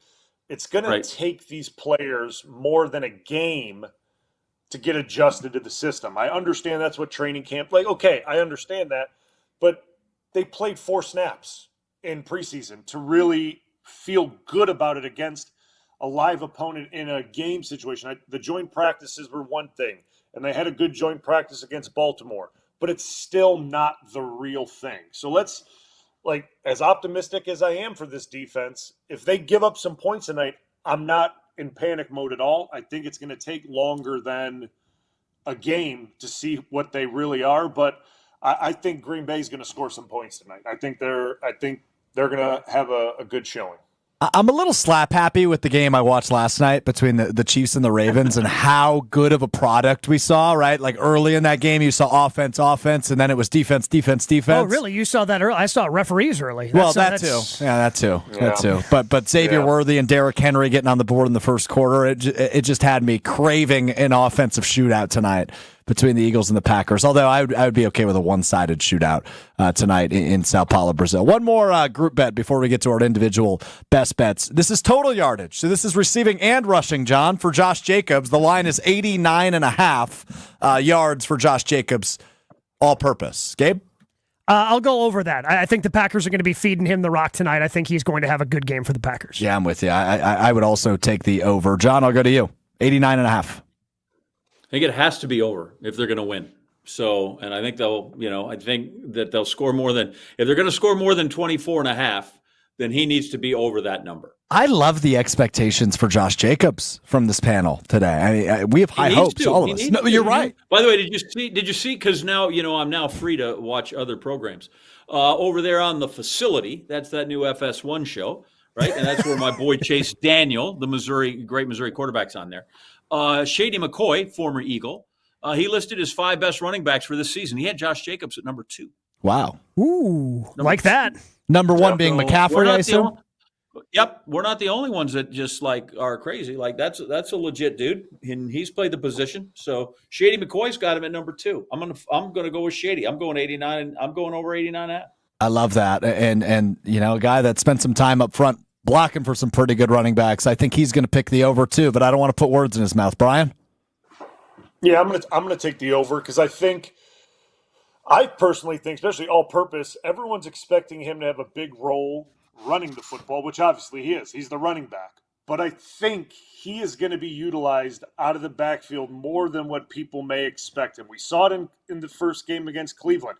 He caught that swing pass out to the left. He makes one guy miss, and he's 30, 40 yards down the sideline by himself. He's got to start making one guy miss in open space as a receiver, and we could see huge potential from him there. So, yeah, I am over the 89.5 total purpose yards. Yeah, Matt LaFleur has always been, applauded for his ingenuity and his creativity offensively. I think a former All-Pro like Josh Jacobs is going to allow him to do some really fun things with these young guns alongside him, right? You think of Jaden Reed and all the jet sweeps they ran with him, probably overkill last year, but all the different things they did with him out of the backfield and all the other young receivers and tight ends that will play a big role this year. So really excited to see Josh Jacobs' role on this offense because, as you guys mentioned, we didn't really get to see any of it in the preseason. He played 3 plays in the preseason. All right, let's dive into best bets, brought to you by Island Resort and Casino. I will go first. You mentioned earlier, Gabe, you think Josh Jacobs will score the first touchdown for the Packers offense. Respectfully, I disagree. I think Jaden Reed is going to score the first touchdown in this game, the aforementioned Reed. That is plus 1,100, so $10 would net you $120 for a Jaden Reed first touchdown in this game in Sao Paulo, Brazil. Gabe Neitzel. I'm going Christian Watson over 38.5 receiving yards. He might get that on one catch. That's what I'm saying. I think especially when he's healthy early in the season, we saw in a couple of the big games last year when you really started to believe in the Packers is when they beat the Lions on Thanksgiving, and then the very next week were able to beat the Kansas City Chiefs. Christian Watson had huge games in both those contests when he's healthy. I think Matt LaFleur wants to get him the football because physically speaking, he's the most talented receiver they have with the physical gifts that he has. So I think they're going to give him the football. I think he's going over 38.5. John Anderson. Well, I'm trying to think if I should go over 2 on hamstring pulls for Christian Watson. That's a sort of bugaboo with mine. I can't see. What book is that? But what book is that? Christian Watson over 1.5 hamstring pulls. Yeah, I don't know. Yeah, we could probably get. Listen, you could. I bet you could find that. I'm just saying, in the way it is. So oddly enough, I jotted down 2 because I'm very much on Christian Watson over 38.5, but I'll take him under on the 3.5 catches. Ooh. Okay. So, I like that. Yeah, I don't think he is in there, but I think, and I'm with you. I think he gets 38.5, and I think he gets them all in one ball. And he may catch another one. He might catch 2, but I'll take the under on 3.5. I'll take the over on 38.5. Fascinating thought process on that one. I like it from John Anderson. And I'm with both you guys. I think if 38.5 is pretty low for a guy that poses such a threat vertically. Brian Bulaga, we go to you. Yeah, I'm kind of looking at a couple different ones here, and I think they have Wicks at 28.5 receiving yards. If I'm seeing now I got the Hard Rock. I'm in Florida. That's all I can use. But they have him at. Is that the same as you guys have? That's what I have in front of me. Yep. Is that the same? Yep. Okay, so I'm gonna take the over on that. I think he's gonna have a monster year. Obviously we have a lot of good weapons, but I think Wicks is gonna have a monster year. I'm taking over 28.5 on him. I love that pick, actually. I'm with you completely for a breakout year for Dontavian Wicks, although I don't know how early it will be. He was not running always with the ones in preseason / training camp. Everybody overreacted, Gabe. I know you remember doing this because I did it, to training camp snap counts. Mm-hmm. I think he only got like 4 of the 32 first team reps. That was on family night when they had 30 some odd snaps and he had 6 of the snaps with the number 1 offense. Yeah. I love a little overreaction to family night. Hey, this Cleveland game, who caught the deep bomb? It was Wicks. Mm-hmm. So Love's going to throw him the rock. So we'll just put it that way. He can stretch it deep. He's a good possession guy. 28.5. I love it. I do too. Gabe Neitzel, Alex Strofe, John Anderson, Brian Bulaga with you. We've got 2 segments left. We're a half an hour away from kickoff. I want to talk about both the free agent acquisitions a little bit more because I'm fascinated by Josh Jacobs. And we're actually calling him free agent acquisitions now? Well, I was trying to allude Not to... extended. Yeah. Well, whatever the hell I called it. I was calling it that with Eddie Lacy in mind.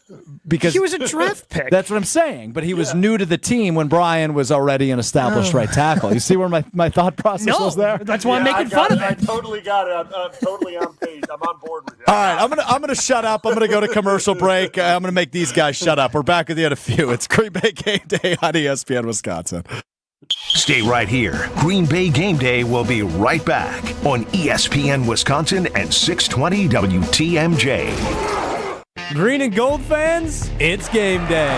And you know what that means. Tailgating with friends and raising a glass to our favorite team. This season, make Bacardi the star of your pregame party. Whether you're mixing up a classic Bacardi and cola, refreshing Bacardi lime and soda, or a smooth spiced and cola, Bacardi is the perfect pick for game day fun. Grab a bottle and get ready to cheer on Green Bay with the best in hand. Available now at your local retailer. Live passionately, drink responsibly. Bacardi USA, Miami, Florida. Rum 40% alcohol by volume.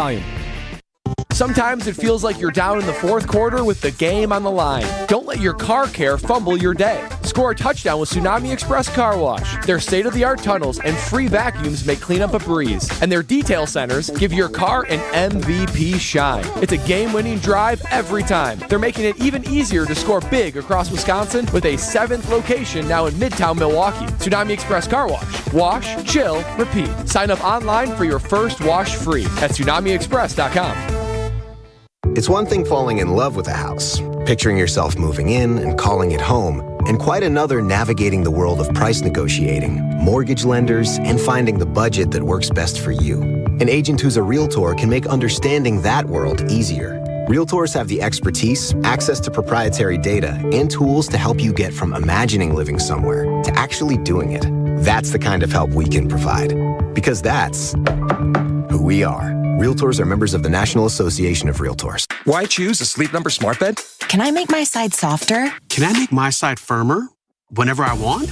Can we sleep cooler? Sleep Number does that. Cools up to 8 times faster and lets you choose your ideal comfort on either side. 94% of Sleep Number smart sleepers report better sleep. J.D. Power ranks Sleep Number #1 in customer satisfaction with mattresses purchased in-store. And now, during our biggest sale of the year, save 50% on the Sleep Number Limited Edition smart bed. Limited time. For J.D. Power 2023 award information, visit jdpower.com/awards. To find a store near you, visit sleepnumber.com.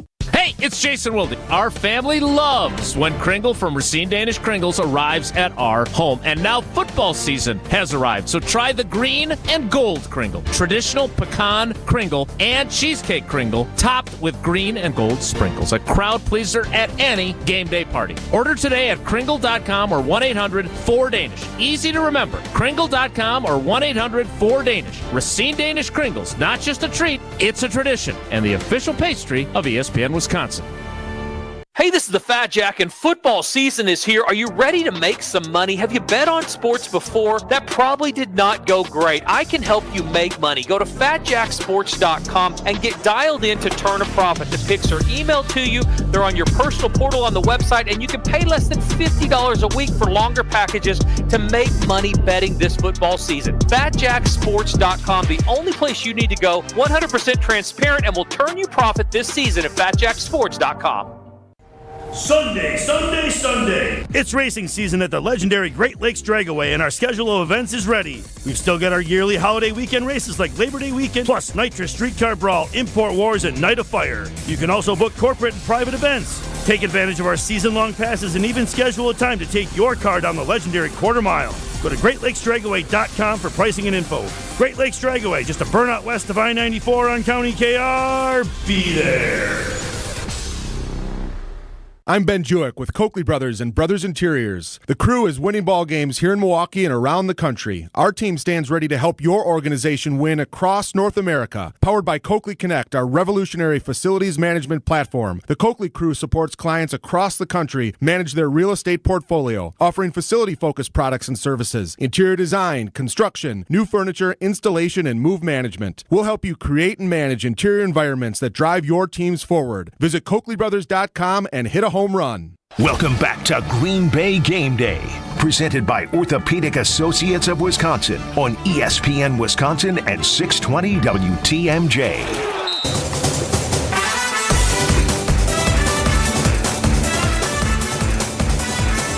Green Bay Game Day with you on ESPN Milwaukee. Alex Strofe, Gabe Neitzel, Brian Bulaga, and John Anderson hanging out with you until kickoff tonight in Sao Paulo, Brazil, between the Packers and the Eagles. Game number 2 of the NFL season. Game number 1 for each of those teams. I believe I used the phrase external bring-ins earlier in the show. Is that what I said, Brian?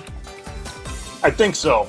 Okay, well, I think so. Well, inventing new football terms. Yeah, an hour and a half later, we can all agree that made absolutely no damn sense. But grateful I'm still sitting in this chair. Let's talk about the free agent acquisitions the Packers brought in. We've talked a little bit about the running back, Josh Jacobs, coming over from the Raiders.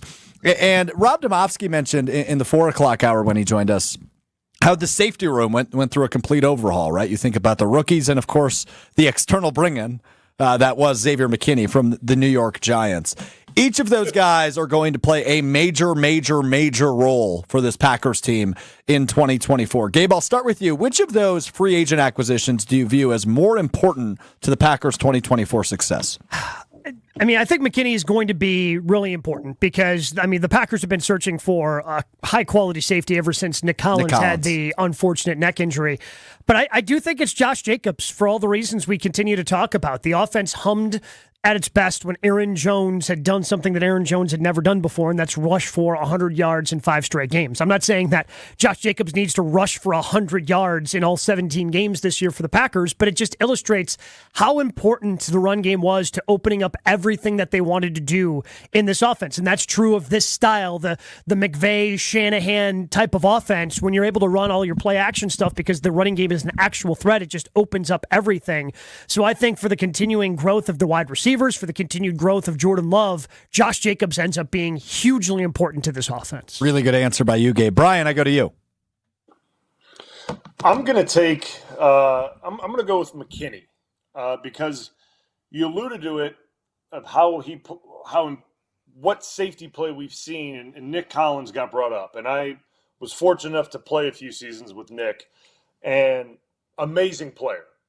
Like just an absolute stud back there. And that's kind of what I see McKinney, kind of molding into. Nick did everything. He was great on the ball. He was great tackling. He was great in coverage. He was like a pure, like all-around safety. He did everything. So that's kind of what I'm hoping McKinney kind of molds into is like a Nick Collins. And if he can do that and be that type of player, yeah, the safety position has been completely revamped. It has been overhauled.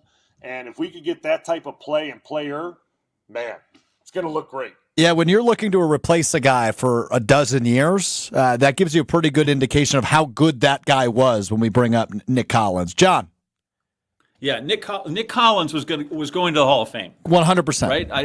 I have no doubt. Nick Collins was going to be that we were going to have another 36 at safety in the Hall of Fame. He and Leroy when that changed. So it's funny. I was talking with people about who is the after Jordan Love, because I think that's right. He's the most important player on the team. There's very little debate to that. Who's the second most? And I vacillated between Jacobs, because how well the offense moves when the running game works, and Xavier McKinney. And I came down on the side of McKinney, only because I think LaFleur can figure out a way to game plan around some of that thing. I haven't seen that from Hafley yet with Jacobs. And I love that kid. He's from Tulsa. I worked in Tulsa for 100 years.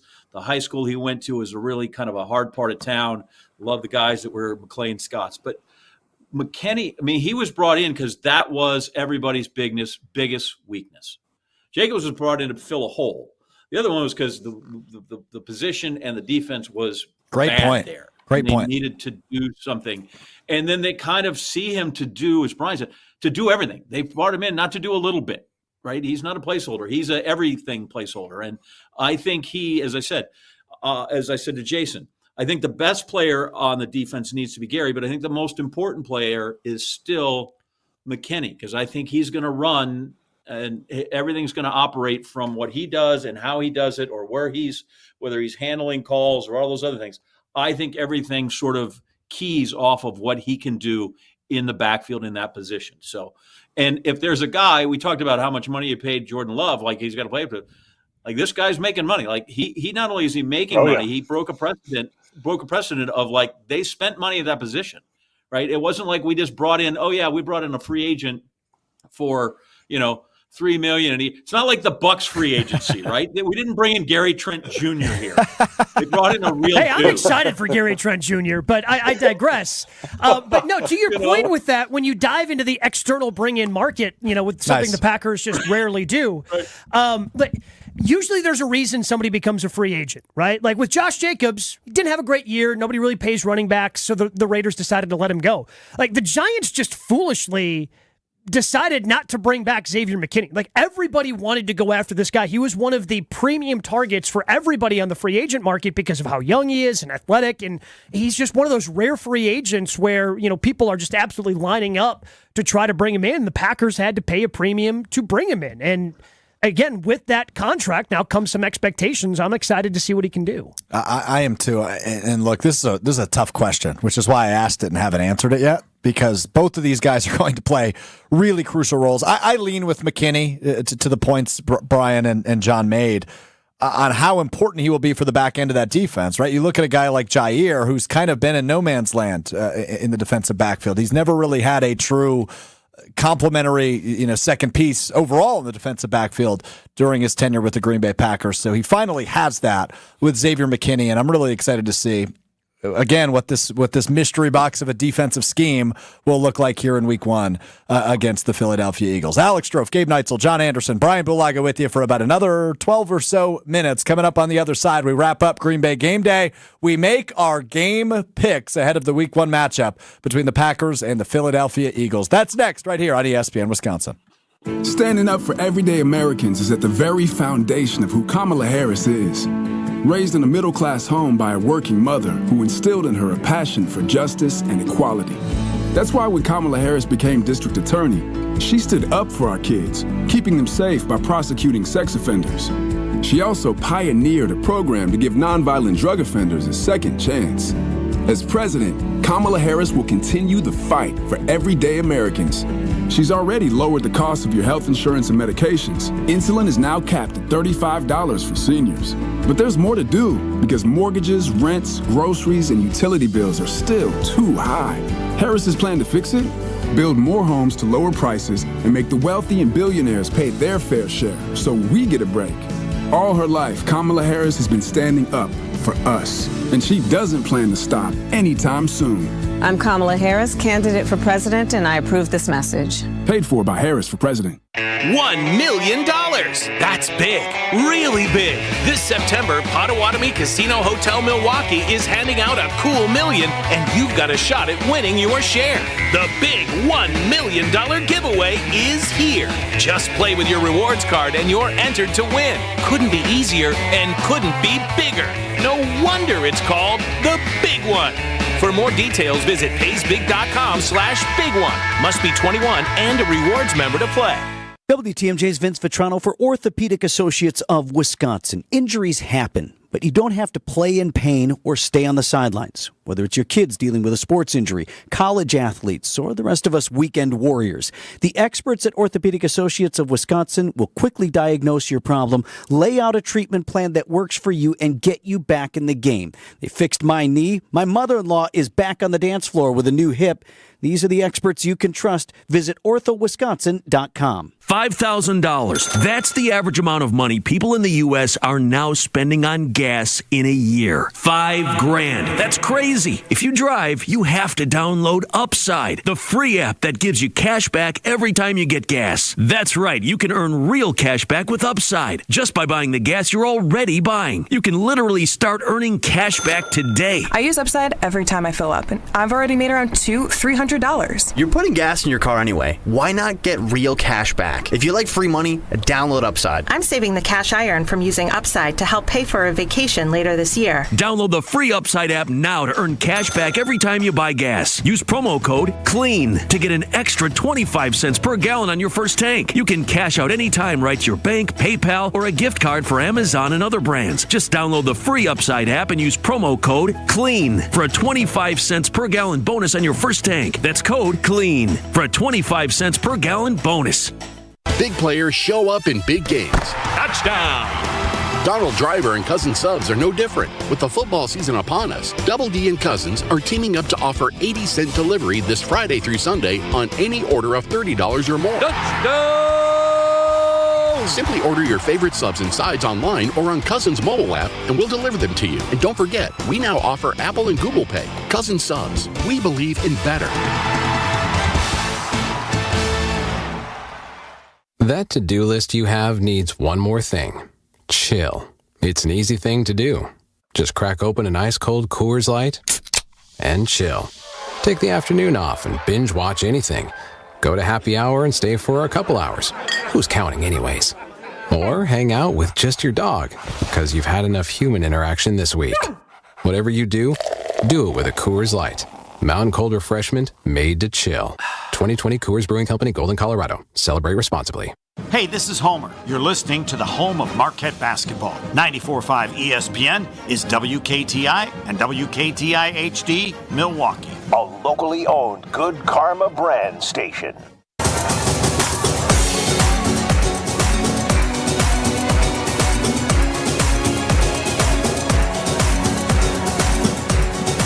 All right.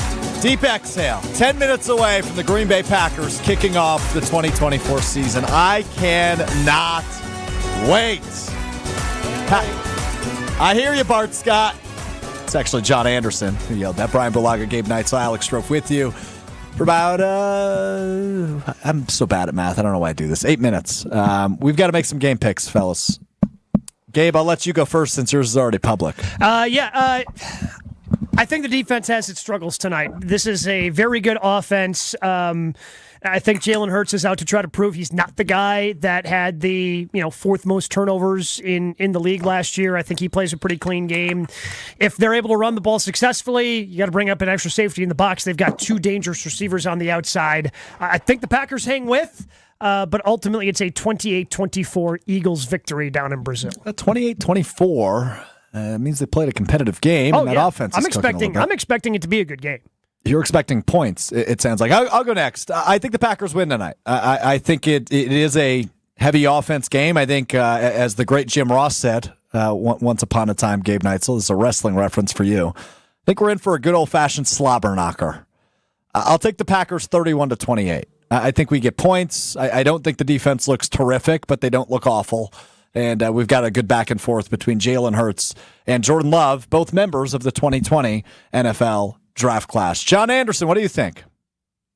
Well, first off, if you guys are old enough to remember, in 1976, Nazareth's big hit, it was a remake of Love Hurts. I don't know how we haven't played that in the background yet. It's a great song. It was like one of the big hits of the night. So the last time I got to do this, was the Packers played the Lions in Lambeau, right? And I stopped by go stop by all the houses there that we got there, the old housing development that O'Karmazon's got running. And then I had a cocktail or two, and I'm like, yes, the Packers are going to drill the Lions. And they got just absolutely plowed. Yeah, you probably left that game early, yeah. Yeah, no. Dude, where am I going early? Why would you ever leave a game early? That's the dumbest thing ever. You just paid how much money and you're going to leave early? Also, I live in Connecticut. Why am I leaving early to get to Connecticut? All great points. How many flights from Austin Straubel are landing in Hartford? Yeah, exactly. 0. I'm going to fall prey. I'm going to take that Hafley is going to, I'm going to do it right here. This is the only time I'm going to do it. I'm going to take Hafley's defense is going to be great. The offense is going to come through, and the Packers are going to win by a score. And ironically enough, this is the exact score, is the exact same as the all-time series between the two franchises. Packers 28, Eagles 18. Oh. I like it. How about that? That is Give me all, yeah. That's research people care about. I can get 2.5, anytime I can get 2.5, give me the candy on top of that. But yeah, I'm just going to go for history's sake. I'm going 28-18. Stats people care about, John. Unlike the Josh Jacobs stat I threw at you earlier in the show. Nobody cares about that one. I do. Brian Bulaga, what say you? Yeah, I'm going to go with Gabe's pick, but flipped. I like 28-24 Green Bay. Yeah. I think it's going to be a great game. I think it's going to be competitive. I have confidence in the defense. I think they're going to step up when it matters. I think we're going to see offense, which is going to make this an entertaining game. But I think Green Bay gets it done at the end of it. So I would like us East to put a stake in a wide receiver, not literally. But I said Jaden Reed, first touchdown scorer. Yeah. Gabe, you mentioned Dontavian Wicks to get in the end zone. John, Brian, is there a wide receiver that's sticking out to you specifically for this matchup against the Eagles? Because there's plenty to choose from. Yeah, see, and I don't think so. I think that's the beauty of our guy. It's the beauty of our guy is that he picks who's open. He doesn't, So I don't know. Yeah, I think to do that is nice, but I think there's a bit of a fool's errand in that. Does that concern you about long-term success? Because it seems like every Super Bowl winner has a true number one receiving option. There's only so many Jerry Rices out there. No. Tom Brady won a bunch of them. He had guys that he was favorite. He also Gronk helps. Okay, he had him for half of them, right? Yeah. Ben Coates was very good. I get it. He had guys. No, but what I'm saying is it wasn't the same guy. If they had a rotating cast of characters, it was at that position. Good point. Go ahead, Brian.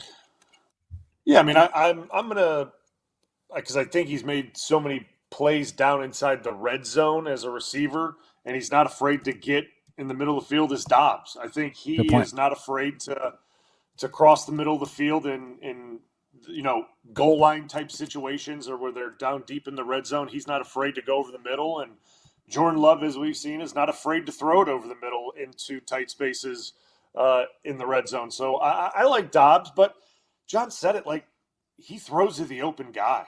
Like, you know what I mean? He doesn't just stick to one guy and try to force it in. He really lets these routes develop and finds the open man and either throws him open because he's the best option, or guys win and he gets them the ball. So it's hard to pick one in particular. It is. But if I was going to do it, I would say that. All reliable Romeo Dobbs, who came up big many times last season for the Packers. Well, you guys don't live in a local television market, so I know you've got to go get Peacock fired up. So, John, Brian, any final words before we let you go here on Green Bay Game Day? Given the excitement we had for Gary Trent Jr., I'm sorry we don't have more time to talk about DeLon Wright. Good backup point guard, John. Don't underrate him. Since we're really into the outside bringing interference. The external bring-ins. Yeah. The external bring-ins. Yeah, that was a dynamite drop by me. Yeah. So, my last thought is just like, hey, enjoy the game, and very much what's been emphasized both from Wildy and Brian, especially because he's been through so much of it, is don't make grand pronouncements one way or another after these 60 minutes. That would be, let's temper on both sides, which is hard, right? Fans live Sunday to Sunday. Coaches live all season. GMs live 2 and 3 years down the road. And Mike Murphy and presidents, they look 5 and 10 years down the road. So I'm going to go and panic for an hour, and then by next week I'll just be like, okay, we're good. I'm not going overboard. Yeah, once I sleep on it, I feel better. But I will overreact until I go to bed tonight, John. But I will take your advice nonetheless. Brian, final word from you.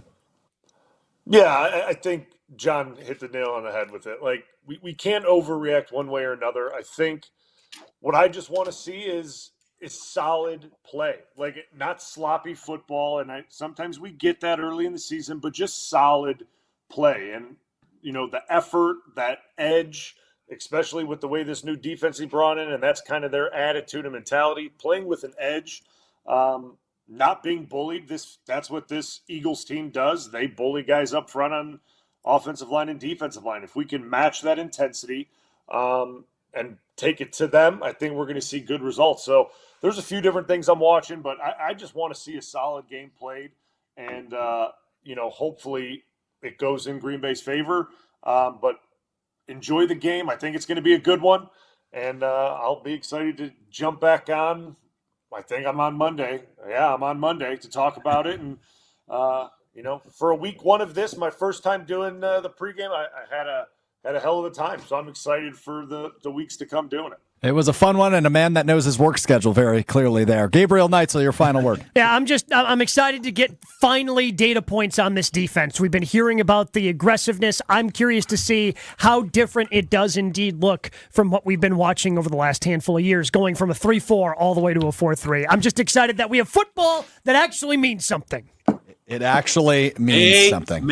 Amen. We made it. We made it. Kickoff in just a couple of minutes. Big thanks to Jason Wilde and Rob Demovsky for joining us on the program tonight. A big thanks to John Anderson, Brian Bulaga, Gabe Neitzel, new members of our Green Bay Game Day cast this season, leading you up to kickoff each and every week. Make sure you check out Green Bay Game Night immediately when the clock hits 0. Gary Ellerson, Mark Tauscher, Jason Wilde, and, of course, Steve the Homer True with you 2 hours after the game on Green Bay Game Night right here on ESPN Wisconsin. For John Anderson, for Brian Bulaga, for Gabe Neitzel, for Chris Larson running the show, I'm Alex Strofe. My last words, go, Pack, go. Enjoy the game. Green Bay Game Night with you right